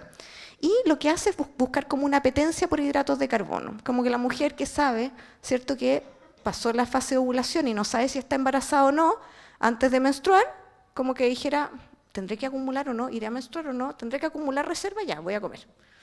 Y como, y como mucho, ¿cierto? Y por eso es tan importante explicar a los pacientes si les es normal que usted sienta más hambre previo a la menstruación, ¿cierto? Entonces, ay, se me fue esta diapo es preciosa. ¿Por qué? Porque en el fondo acá, ustedes en rojo tienen nuestros estrógenos como aumentan previo a la ovulación y disminuyen en el premenstrual. Y por otro lado, tienen los progestágenos, ¿cierto? Que van bajando en el periodo de ovulación y aumentan en el periodo premenstrual. Entonces, esta diferencia progesterona-estrógeno, en donde el estrógeno gana, es el que genera el cambio en la ingesta. Y las mujeres tenemos una ingesta relativamente normal, viene el periodo ovulatorio en que estamos en el mejor día. ¡Uy, qué amanecí bonito hoy día! Todo es sonriente, hoy día no sé qué me pasa, ¿ya? Ya. Y después viene el premenstrual y me lo como todo, ¿ya? Ahora, además, en ese periodo premenstrual tenemos, por la baja de estrógenos, una disminución dopaminérgica. Entonces estamos más inatentas, más impulsivas, más desreguladas emocionalmente. O sea, tormenta perfecta para comerse la casata de helado completa, ¿ya? Y esto es bien importante porque uno no tiene que ejecutar tarea en el premenstrual. Nadie puede estudiar para un examen en el premenstrual. Si ya van a menstruar al día siguiente, ya no lo lograron. Uno parte antes, hace su ciclo ovulatorio, busca sus patrones inatentivos, etc. ¿Qué pasa con los andrógenos masculinos? Evidentemente aumentan el apetito. Esto es evidente para cualquiera. O sea, los hombres son capaces de comer mucho más y sienten más hambre. También reducen el control de impulso. Y lo interesante es que actúan mucho en la vía de la recompensa. ¿Ya? Es como que facilitaran la señalización. Es como, y el hombre en general, y esto está escrito, y Francisca tiene una clase preciosa respecto a la diferencia del cerebro hombre o mujer, pero el cerebro hombre es mucho más de la vía de la recompensa, regula mucho más su emoción en función de la comida, de la sexualidad, etc. Entonces, aumentan el apetito finalmente a través de mecanismos que son centrales y lo que van a hacer en el fondo a través de esta vía de recompensa activada y este aumento del apetito es promover el descontrol y el binge, ¿cierto? Vamos a pasar a un tema de manera corta, que es lo que pasa en menopausia, que es como lo que está ahora y que todos hemos visto pacientes con menopausia, ¿cierto? Lo primero es entender que cuando caen los estrógenos hay menos señal hacia POMC y por lo tanto hay una mejor ingesta calórica y mayor, ¿cierto? Porque los estrógenos, lo vimos, son como nuestros anorexígenos, comemos más en la perimenopausia. Y por otro lado, en el fondo, como cambian las señales, se produce lo que yo les decía, una redistribución de la grasa que tiende a ser más visceral, ¿ya? ¿Por qué es relevante esto? Porque hoy día, ¿cierto? La FDA, esto en noviembre del año pasado creo que fue, casi que pidió disculpas por no impulsar el uso de terapia hormonal de reemplazo en las mujeres. Porque en el fondo era impresentable, ¿cierto? Estábamos aumentando, las mujeres hoy día no se mueren de cáncer de mama, hay mamografías, control, etcétera, se mueren de eventos cardiovasculares, esta es la razón, ¿cierto? ¿Y qué es lo que pasa? Que en el fondo muchas veces el déficit atencional, que ha estado enmascarado totalmente, ¿cierto? Porque hay un funcionamiento cognitivo alto, hay un buen rendimiento, viene la perimenopausia y la baja de estrógenos determina que esta función dopaminérgica que está como en el límite, el colegio, el niño, la cartulina, ¿me entendés? Colapse. Y uno empieza a decir, tendrías que acordarte tú de esto, yo no puedo, ¿cachai? Uno cambia definitivamente, ¿ya? Uno es otra madre después de la menopausia. Entonces, yo de hecho me declaré incompetente frente a mis hijos, la mejor estrategia de la vida. Ahora me preparan ellos el café en la mañana. Encuentro que me andan con sus polerones, porque no, se me va a perder. Tú me lo das, se me va a perder. La declaración de incompetencia fue terapéutica, lo sabía. Para todos. Entonces, ¿qué es lo que pasa? Que en el fondo esta potenciación entre falta estrogénica más la hipodopaminergia del déficit atencional empeora el patrón inatentivo. Y muchas pacientes notan acá y dicen, de verdad que estoy dispersa a morir. ¿Qué es lo que pasa desde el punto de vista alimentario? Que como ya vemos, los estrógenos caen y por lo tanto tenemos mayor predisposición a tener nuevamente síntomas alimentarios, una etapa de riesgo en las mujeres. Vuelven a tener trastorno por atracones, pueden tener alguna bulimia nerviosa, ¿ya? Entonces, y por lo tanto, terapia hormonal de reemplazo. ¿Qué pasa con la desregulación del eje hipotálamo-adrenal, ¿cierto? Y el cortisol déficit atencional. Lo que se sabe en estudios en niños es que tuviéramos una hipofunción del cortisol, es como que el cortisol estuviera más bajo en estos enanos, como que no supieran leer el alerta. Y es verdad, o sea, les cuesta más como evaluar el miedo, ¿cierto? Es como que va. Ya. Esta hipofunción determina mayor riesgo de enfermedades autoinmunes en niños, ¿ya? Pero, interesantemente, como estos pacientes tienden a tener un mayor estrés crónico, ¿cierto? Tienen más riesgo de trastornos ansiosos, de depresión, etcétera, se va alterando este eje y va generando, ¿cierto?, una mayor nivel de cortisol sostenido en el tiempo, ¿ya? Entonces, por un lado tenemos esta, por ejemplo, disbiosis que aumenta los parámetros inflamatorios. Tenemos en niños, sobre todo, cortisoles más bajos, por lo tanto, mayor inflamación. Imagínense lo que es eso para la modulación cerebral. Y después, por otro lado, tenemos periodos de mucho estrés crónico, en donde, en el fondo, nuestro cortisol aumenta y esto se desregula de otra manera, produciendo una mayor acumulación de tejido graso, porque el cortisol acumula, igual que la falta de estrógenos, más tejido graso.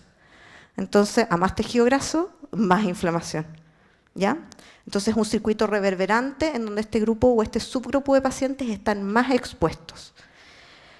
¿Qué es lo que, en el fondo, como a modo de resumen, ¿cierto? Les puse un poco de los estrógenos, de la menopausia, del ciclo menstrual, cómo en el fondo el ciclo menstrual en las mujeres determina mayor ingesta en la fase lútea. Este es un hiperresumen, pero también acá me faltó poner el cortisol, ¿cierto? Y cómo estos mecanismos de desregulación del eje hipotálamo-adrenal van predisponiendo a estos pacientes a mayor inflamación. Consecuencias metabólicas, ¿cierto? Lo que yo acá quería hacer era como una pregunta abierta, pero como le digo, se nos aumentó. Entonces les puse ahora alternativas, ¿cierto? ¿Qué consecuencias metabólicas tendrá el déficit atencional?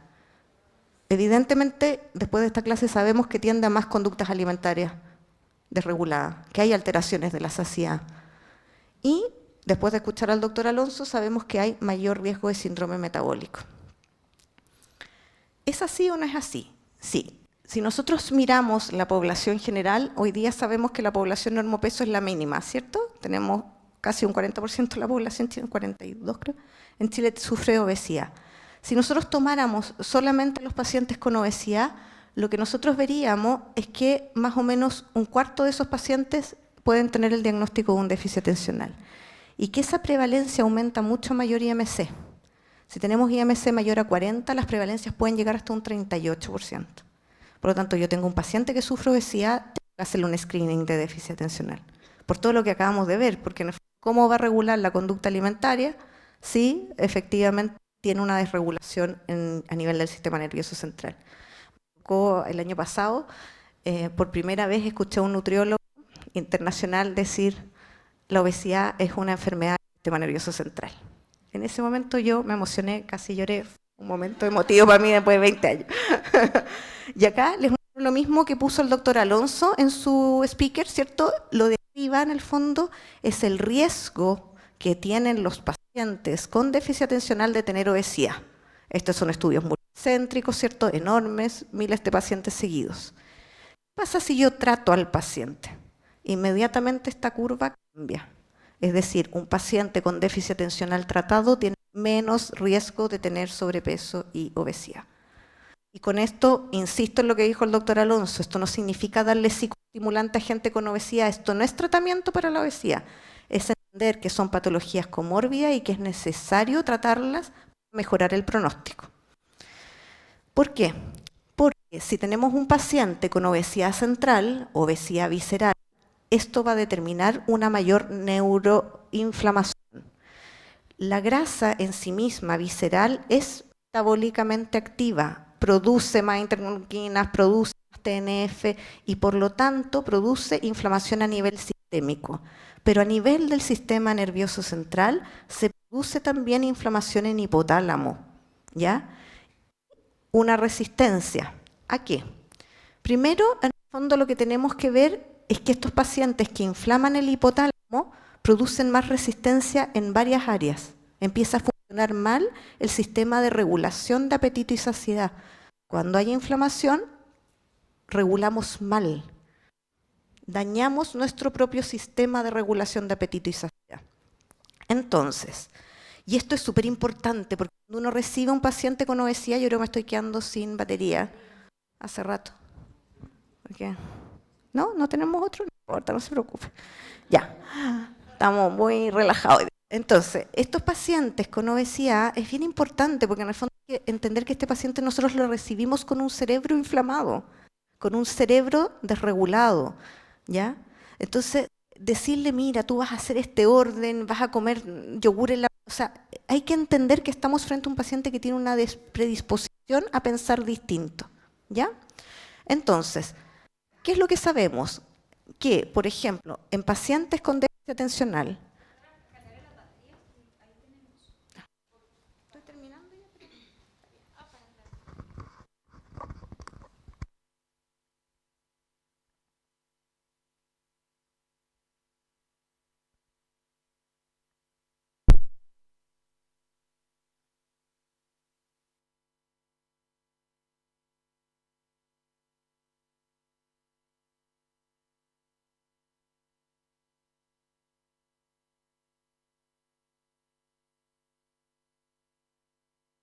no funciona.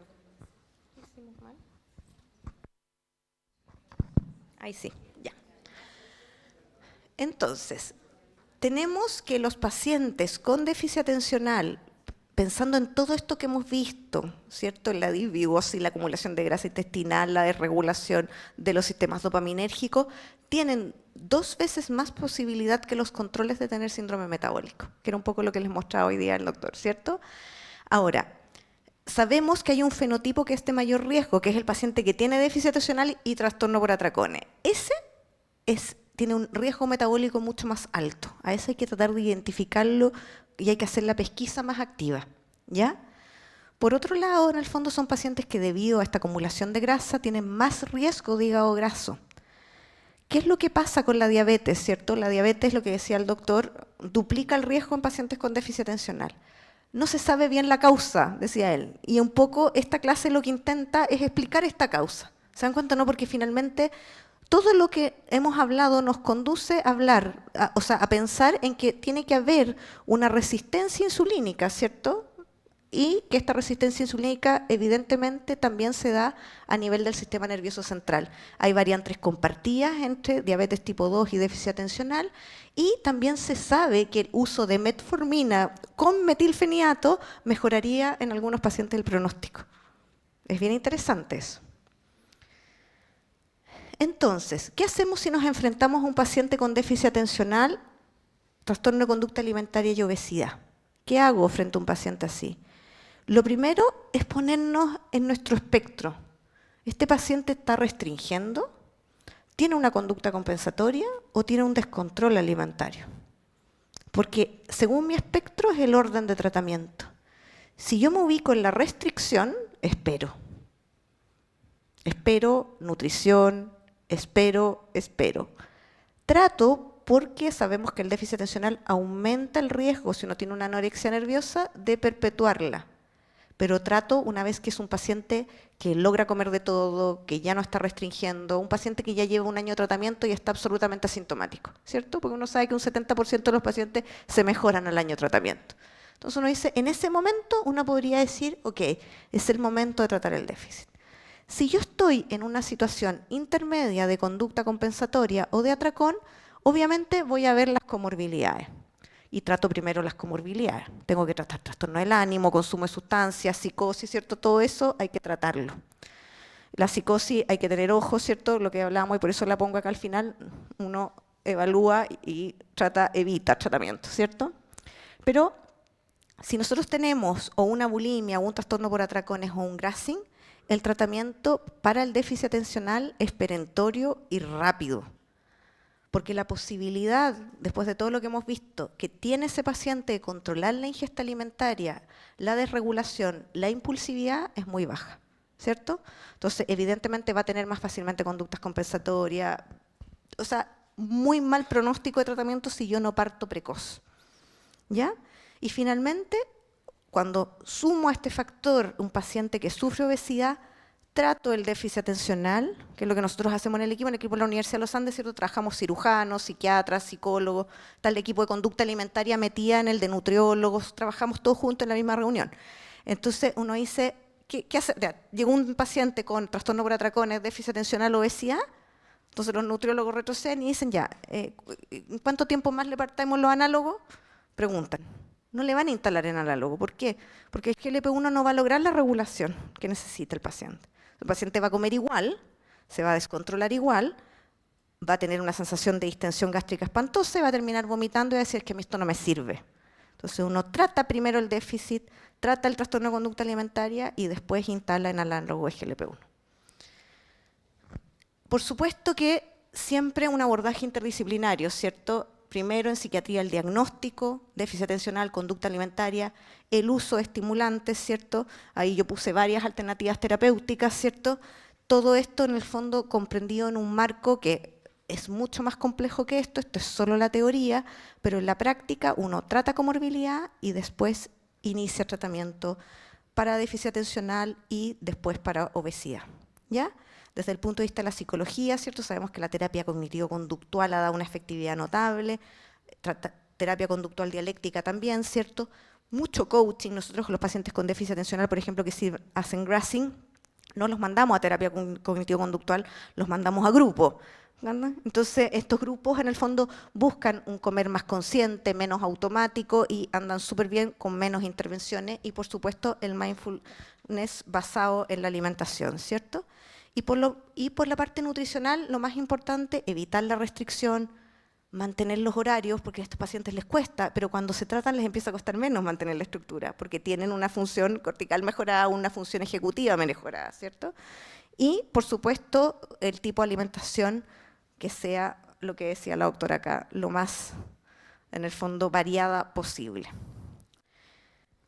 Ahora, ¿cuáles son las conclusiones entonces? Lo primero es entender que cuando tenemos un paciente que dice yo picoteo como por ansiedad no sé qué, es entender que estamos frente a algo más complejo que solo decirle ponle gana, ordénate. No, ya el hambre es multidimensional y las 4 dimensiones actúan simultáneamente y por priorización en cada paciente y uno tiene que tratar de identificar frente a cuál está y cómo tratarla.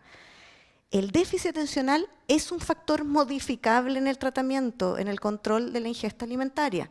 Y es un factor que es muy modificable en el riesgo de los trastornos de conducta alimentaria en general. Por lo tanto, hay que tratarlo, ¿ya? Porque cambia el pronóstico del tratamiento. Si no hacemos el diagnóstico, cometemos un error. La disbiosis es una de las dianas terapéuticas y es algo a lo que debemos aspirar porque en el fondo va a permitir que el sistema no se cronifique en el tiempo y el paciente disminuya todos los riesgos asociados a la inflamación, no solamente el TCA, no solamente ¿cierto? El factor de obesidad. Por otro lado, en mujeres sobre todo, ¿cierto? Bueno, y en hombres también, en el fondo cuando vemos, pero el rol hormonal determina una fenomenología y lo que decía acá Rebeca es súper importante, o sea, también tranquilizar a las pacientes que comen más en el premenstrual es bien importante y habla como de un autoconocimiento.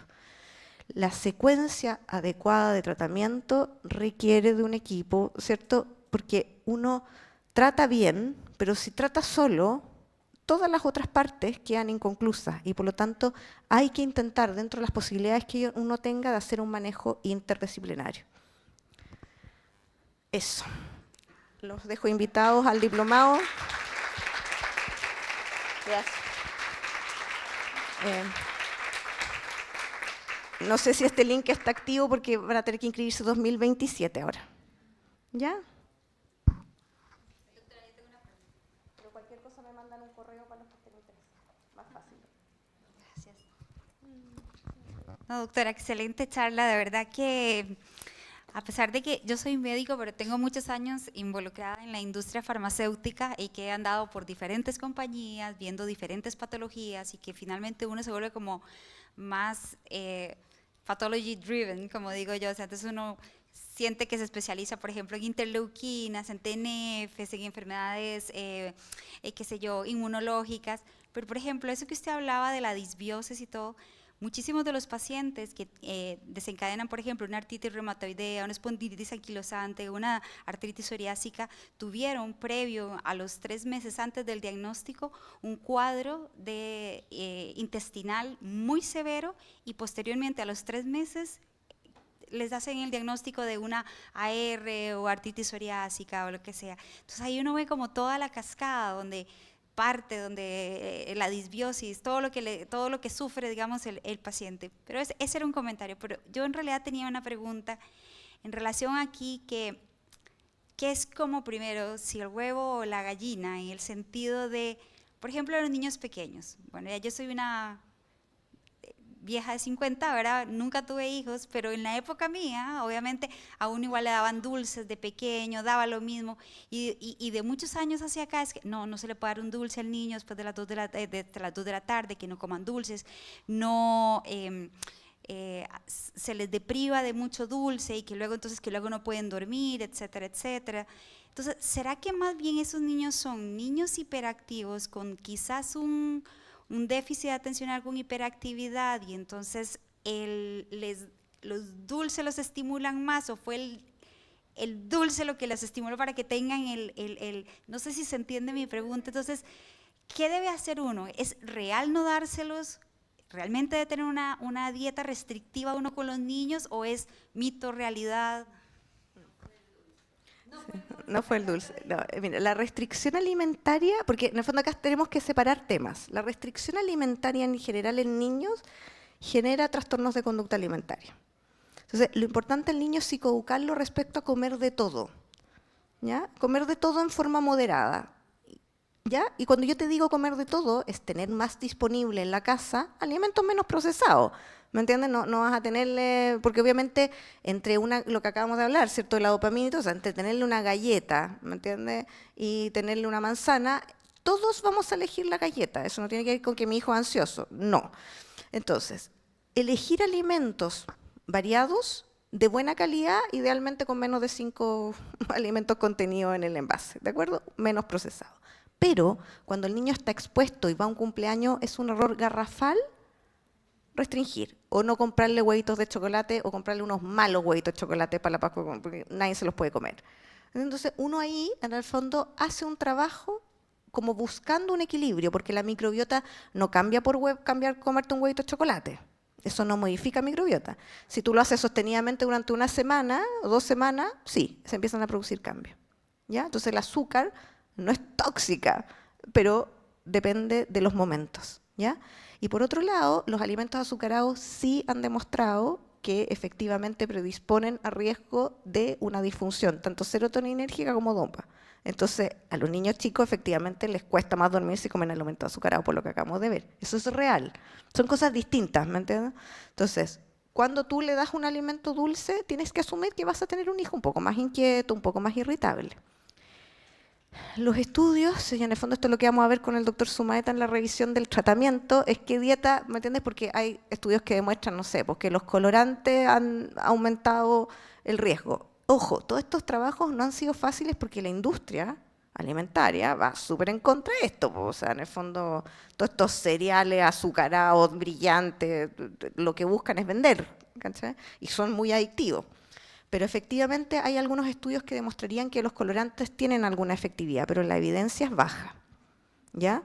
Alimentos azucarados yo te diría un poco más alta, omega está como acá, dieta mediterránea está más arriba, ¿cachai? Como si uno pudiera poner como en niveles de evidencia, ¿ya? Pero eso es un poco la respuesta, o sea, no a la restricción en niños, porque la prohibición genera deseo, te lo diría Freud. Tú prohíbes, el niño valora y le da un valor hedónico a eso. Entonces, cuando lo prueba la primera vez, el hedonismo que tiene con el huevo, ¿me entiendes? Entonces, es como normalizar. En la Pascua se comen huevitos de chocolate, ¿entiendes? Si salimos nos podemos tomar un helado, pero no es un consumo diario. Claro. Y no como premio, sí. O sea, y pacientes, ¿cuántos no te han dicho, cierto? O sea, es como que de chico, o sea, yo ya tenía una paciente que me acordaba que, ¿con quién está? No sé, que está mi fellow acá, con la Maca o con la Connie. Connie estaba contigo cuando la paciente nos contaba que se metía con la mamá a comer chocolate, ¿te acuerdas o no? Y después nos contaba una historia, nada que ver, estaba en otro tema. Entonces me decía, no, entonces le decía, bueno, ¿y tú cuando estás así, yo cuando estoy triste? Y ahí, bueno, yo ahí voy a comer chocolate.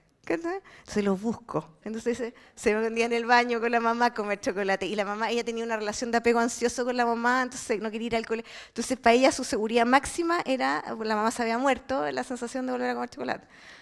Sí, entonces tú dices, y ahí uno lo entiende, sí, yo dije lo mismo, ella ahí estaba súper armada y se puso a llorar, ¿cierto? Y estábamos con la Connie y fue como, qué bonito lo que nos cuenta, porque nos hace tanto sentido, ¿no? Porque finalmente el alimento tiene una valencia, que es lo que tú dices, ¿cachai? No podemos deprivar a los niños, porque si no le damos un valor hedónico que es muy alto. Es demasiado importante. No, no, eso no lo puedes comer. Oh, claro, voy y lo busco, ¿cachai? Bajo 3 llaves. No sé si hay más preguntas, comentarios, sí.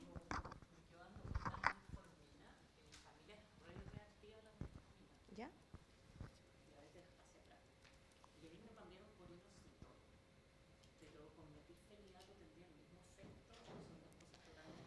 Yo creo que son dos cosas totalmente distintas, fíjate.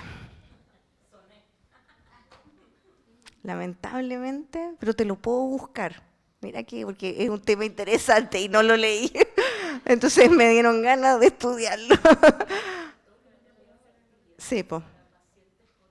Sí, pues con ovario. Es que saqué todo lo de ovario poliquístico de esta presentación, porque si no los iba a dejar enfermos, que son eran como 6 diapos. Solo de ovario poliquístico. Cuando me metían hambre hormonal, entonces te lo puedo revisar específicamente porque tengo la revisión.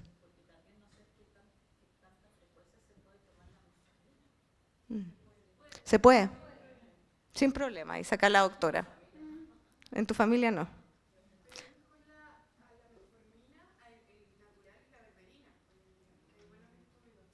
Mira, más que el inositol. Uno podría reemplazarlo, pero podríamos buscarlo, nos damos los correos, lo buscamos, hacemos la revisión. Sí, ahí está. Sí. Mándamelo, sí. Y hacemos la revisión. Yo, como te digo, hice justo revisión de síndrome de ovario poliquístico tratando de incluirlo, pero pues dije ya, fueron una de las partes que tenía como 120 diapos. Esto es como el resumen.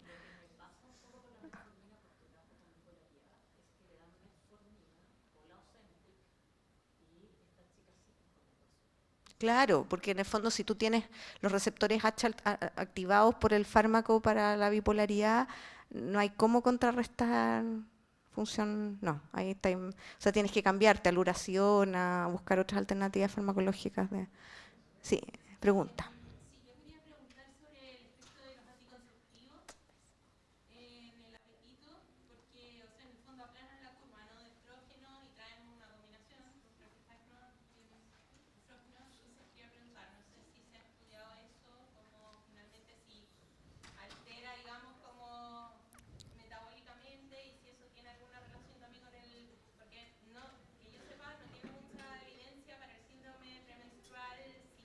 No. Claro, lo que pasa es que en el fondo ahí tú tendrías que decir, es un anticonceptivo progestágeno, ese va a aumentarte el apetito. Por ejemplo, los que les dejan poslactancia. La lactancia es un periodo que no lo puse acá tampoco, pero prolactina aumenta mucho el apetito. ¿Ya? Entonces tú le dejas además el anticonceptivo progestágeno, esa pobre mujer se lo va a comer todo.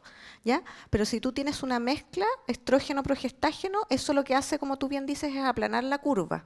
Acuérdate que la diferencia está dada por la diferencia entre estrógeno y progestágeno. ¿Ya? Entonces tiene que haber uno más bajo, pero acá el estrógeno se mantiene alto. Entonces los anticonceptivos en general, los que están mezclados, debieran mantener. Ahora, desde el punto de vista atentivo, uno podía teorizar de que evidentemente no te permiten este pico estrogénico preovulatorio que es espectacular. Eso.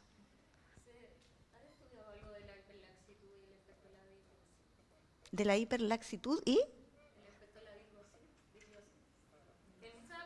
Sí. Sí, yo que lo haya leído, no, no, te mentiría. No sé si se ha estudiado porque no lo he buscado tampoco, no. Mira. Sí, decisión, claro. Sí, tiene sentido.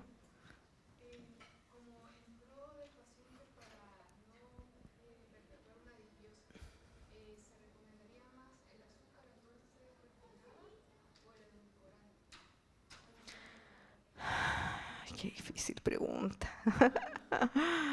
Ay, yo suspiro con esas preguntas. Em, es que la azúcar, o sea, la azúcar refinada también es muy mala para la microbiota, pues, mujer. Pero si tú, o sea, ya, sí.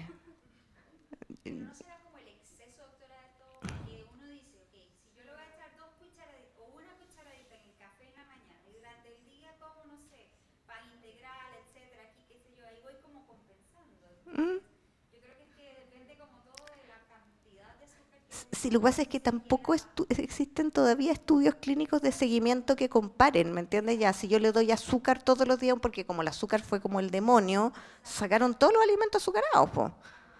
Lo único que se ha visto, por ejemplo, es que los niños que consumen estos jugos en cajita, en el fondo terminan con mucho mayor riesgo de obesidad que los niños que consumen agua, por ejemplo. O sea, pero no está seguido, ¿me entiendes? No la diferencia entre endulcorante y alimento azucarado.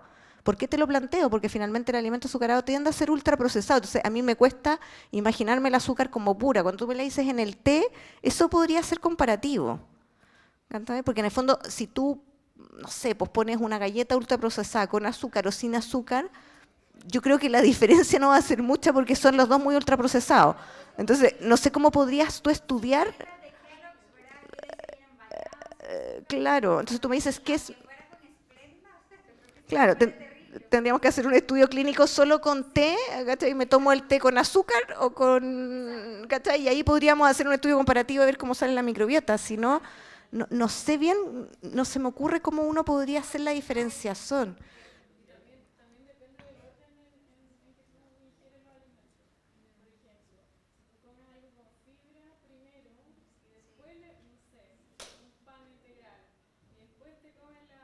Mermelada.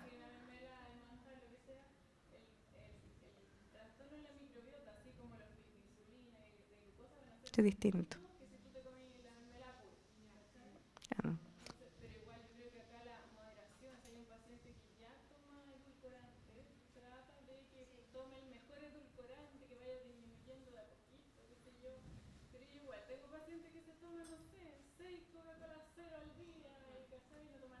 Claro.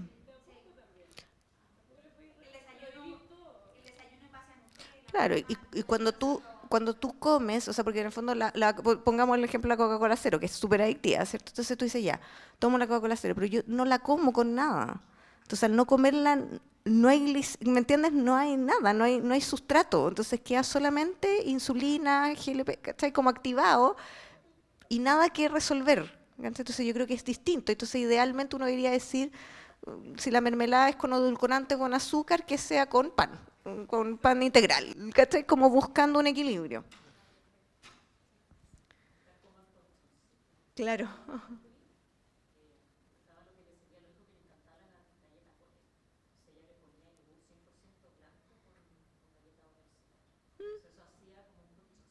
Claro, que en el fondo actúa CCK primero, sí, tiene sentido, como desde lo proteico, claro.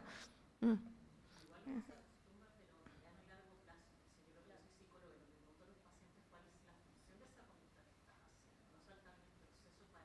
Mm. Mm.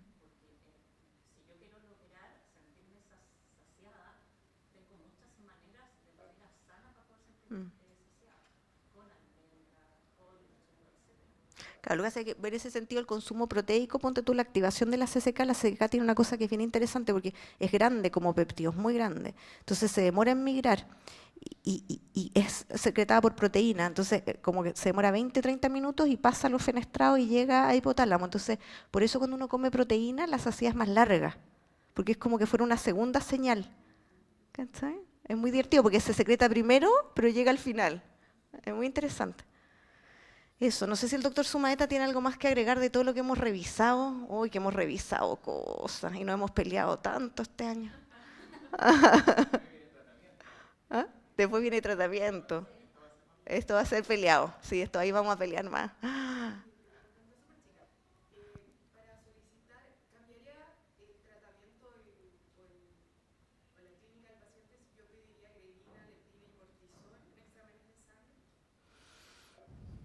No. No, porque en el fondo si tú, por ejemplo, en estos pacientes tú tienes una leptina súper alta, pero tienes una resistencia dada por la inflamación. Tienes una insulina súper alta, a veces pero tienen una resistencia, que es lo que hablamos, por la inflamación a nivel del sistema nervioso central. Tienen resistencia a la leptina por inflamación. Entonces tú dices, claro, está súper bien, tengo buena la insulina, tengo buena la leptina, pero resulta ser que no podemos mirar a nivel cerebral cómo están esos receptores, porque a nivel hipotalámico la inflamación lo que produce es una resistencia de todas estas cosas. Sí, es bien impresionante. Entonces, Difícil. Como estudio clínico. Ahora está de moda pedir cortisol, pero tampoco, ¿cachai? O sea, en este subgrupo yo creo que lo que hay que entender es un poco lo que entendimos acá, que es complejo. Entonces, al final, cuando uno interviene, uno tiene que ser muy respetuoso con el otro, porque el otro es el que come, no uno, ¿me entiendes? Y en ese sentido, ir como de a poco modificando conducta, mejorando, por ejemplo, la actividad física, que mejora la masa muscular, disminuye, eso es fundamental. O sea, porque si tú mejoras la actividad deportiva, mejoras masa muscular, disminuye el tejido adiposo, disminuye la inflamación cerebral. Hoy día se sabe que el ejercicio disminuye el riesgo de demencia por la inflamación. Entonces tú, en el fondo, quizás lo que mejor le podríamos decir a los pacientes es convencerlos que hagan ejercicio. Ahora, si tú tenías un déficit atencional no tratado que procrastina todo y le decís, vaya al gimnasio, la posibilidad de que lo haga si a uno le cuesta es nula. Po. O sea, uno, ¿cachai? Si uno tiene... Claro. Están mal, sí, pues. Sí, yo a nadie le recomiendo el pilate cuando tiene déficit. Me encanta, pero nadie más. Todo el mundo mira así con cara. Esa cosa de estar acostado, como y no moverse, encuentro que es espectacular. Esa cosa es mi ejercicio, estar ahí.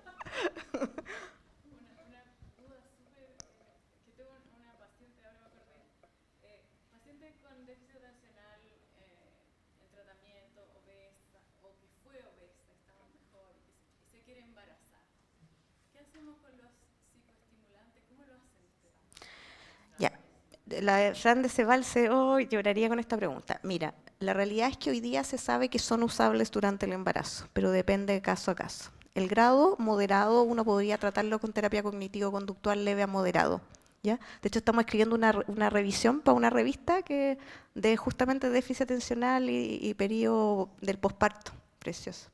¿Ya? Estamos justo trabajando en eso. De hecho, nos vamos a quedar ahora trabajando en eso. Entonces, lo que uno te podría decir es, primero, entender que nosotros tenemos un alto nivel de depresión posparto y que en algún punto, si uno pudiera como sintetizar esto, hay 3 factores, ¿cierto?, que determinan el estrés, y esto lo dijo Karaskev hace 60 años, que tiene que ver con la demanda, la capacidad que uno tiene de control y el apoyo que tú tienes. Entonces tú tienes un trabajador sometido a una alta demanda, pero tú le entregas 30 millones de pesos, ¿me entiendes? Y le entregas todo el control, ese gallo con la alta demanda no va a tener el mismo nivel de estrés que alguien que no puede resolver. Y por otro lado, si tú a ese trabajador le das un alto nivel de apoyo, esto mismo sucede en el posparto, ¿cierto? Entonces tú tienes una alta demanda, la mayor parte de las mujeres logra cierta capacidad de control con su función ejecutiva y busca redes de apoyo. La mujer con déficit atencional no logra ese control, hay una disfunción, ¿cierto?, de la función ejecutiva, hay una dificultad en la planificación, en la organización. Entonces tienes una mujer que está enfrentada a la misma demanda sin ninguna capacidad de controlar. Y por lo tanto el nivel de estrés aumenta y esto aumenta también el riesgo de depresión posparto. Entonces, claro, entonces yo te diría, depende del grado de control que esa mujer sienta, si te lo puedo sintetizar. Si siente que el grado de control que tiene es adecuado, porque tiene una mamá que se fue a vivir con ella y tiene un apoyo súper bueno, pues no dejarle el metilfenidato. Pero si está sola, el marido trabaja en minería y se va una semana, déjale el metilfenidato porque el pronóstico es mucho mejor para ella y para la guagua. ¿Entendés? Entonces, pasa poco, la lactancia, no es una molécula, a diferencia en el fondo de Lixtex, metilfenidato es una molécula más grande, entonces tú pasa poco la leche. Entonces tú puedes dejarlo en embarazo y puedes usarlo durante el embarazo. Yo siempre les envío a las pacientes, hay una página que se llama Mother Safe, entonces yo les envío Mother Safe, ¿cierto? Y les pongo metilfenidato y les mando toda la información, les digo, decide tú. Esto es lo que sabemos. Obviamente aumenta el riesgo en algunas cosas, pero desde el punto de vista de la función ejecutiva no es menor, porque es igualmente riesgoso que a la mamá se le quede la guagua adentro del auto. O sea, yo me acuerdo, sin tener déficit atencional, perfectamente que estaba con los 3, la más chica, haber estado en una piscina, así la más chica de 1 mes, y se me fueron los 2 y como que salí caminando atrás de los 2 porque se me olvidó que tenía una tercera guagua, ¿me cachai? Entonces tú decís, si eso le pasa a uno, imagínate una mujer con déficit atencional, el riesgo que eso implica. Entonces ahí uno evalúa. Nos fuimos a otro tema, eso sí, nada que ver que con la alimentación, estamos muy grandes. ¿Sí?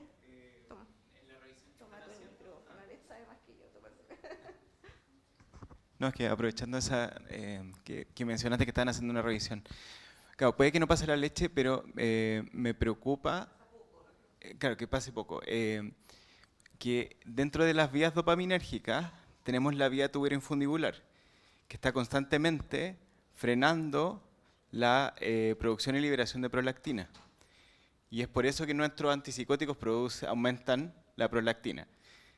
Pero yo esperaría que con un fármaco que aumentara la producción, o en realidad bloquear la recaptura de dopamina, hubiera más dopamina disponible y frenara la producción de prolactina.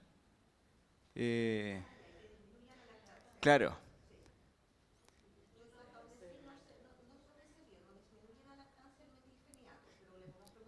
Revíselo. Sí. Como que un poco lo que hace la cabergolina, es un poco lo que hace la cabergolina cuando hay pacientes que tienen tumores. Sí.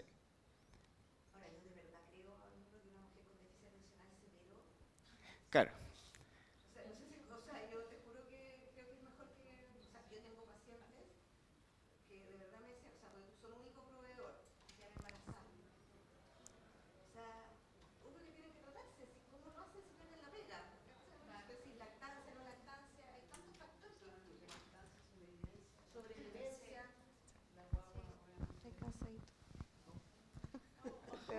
¿Te logré? Sí. Sí, yo también. Yo sé que era ella. Que en relación, estoy un poco afónica, pero en relación a lo que hemos visto ahora de riesgo alimentario y como enfermedades metabólicas, ¿hay alguna evidencia de qué pasa con la comorbilidad de TDAH y TEA? Como si es que cambia lo que estamos viendo. Sí, sí. De trastorno alimentario. Sí, lo que pasa es que yo creo que aquí me haría pena no traer a la Belén Gallardo, que es nuestra psicóloga que se dedica a TEA y trastorno de conducta alimentaria. Pero de verdad, no sé, Raúl, ¿puedes responder tú? Tú que sabes tanto de TEA y trastorno de conducta alimentaria. ¿Sabes un montón de eso? Sabes tú. Contesta tú, que yo... ¿Tú? Yo, dale. Mira, los pacientes con TEA tienen como dos subgrupos, ¿cierto? Tienen esta dificultad en lo sensorial. Entonces tú tienes pacientes que tienen como esta hiperselectividad, en donde hay como una cosa más de ARFID, ¿ya? Pero por otra parte tienen dificultad en la interocepción, entonces también pueden tender a comer más. Entonces yo te diría, depende nuevamente de este espectro y dónde esté tu TEA. ¿Entiendes? O sea, si tú tienes un paciente TEA, yo lo tengo, tuve una paciente que me llegó que había tenido un ARFID en la infancia no diagnosticado, que tenía claramente un trastorno espectro autista, tampoco diagnosticado, y que tenía un déficit atencional y alguien le dejó análogos de GLP-1. O sea, dejó de comer todo. Comió, creo que lo que comía aquí que era muy divertido, que era una cosa bien insólita, no eran cabritas, pero bueno, ya ni me acuerdo. Pero comía una cosa. Entonces, yo te diría, ¿en qué espectro está tu TEA? Porque si tú tienes un paciente que ha tenido antecedentes de ARFID, tú tienes que tratarle el déficit atencional, pero este paciente estaba con Samexid. ¿Cachai? Entonces tú te mutas a metilfenidato porque sabes que le va a aumentar la restricción alimentaria, ¿me entiendes? Por otro lado, yo tengo un TEA que tiene una dificultad en la interocepción, ¿cierto? Que come descontroladamente, que en el fondo tiene un déficit atencional asociado, yo entonces migro más a una molécula que permita mejor control. Pero la asociación déficit atencional y TEA es muy alta, entonces sabemos que mutan, como que van comórbidos, ¿cierto? Como que el neurodesarrollo fuera hacia un lado. Claro, entonces, pero ¿me entiendes el espectro? Porque yo siempre me paro en el trato de ordenarme. Acá te digo, a ver, estoy acá. ¿Qué tipo de hambre tiene este paciente? ¿Dónde está en el espectro conductual? ¿Y cuál es la comorbilidad que tiene? Y ahí aparece el TEA, aparece el trastorno afectivo bipolar, aparece la presión.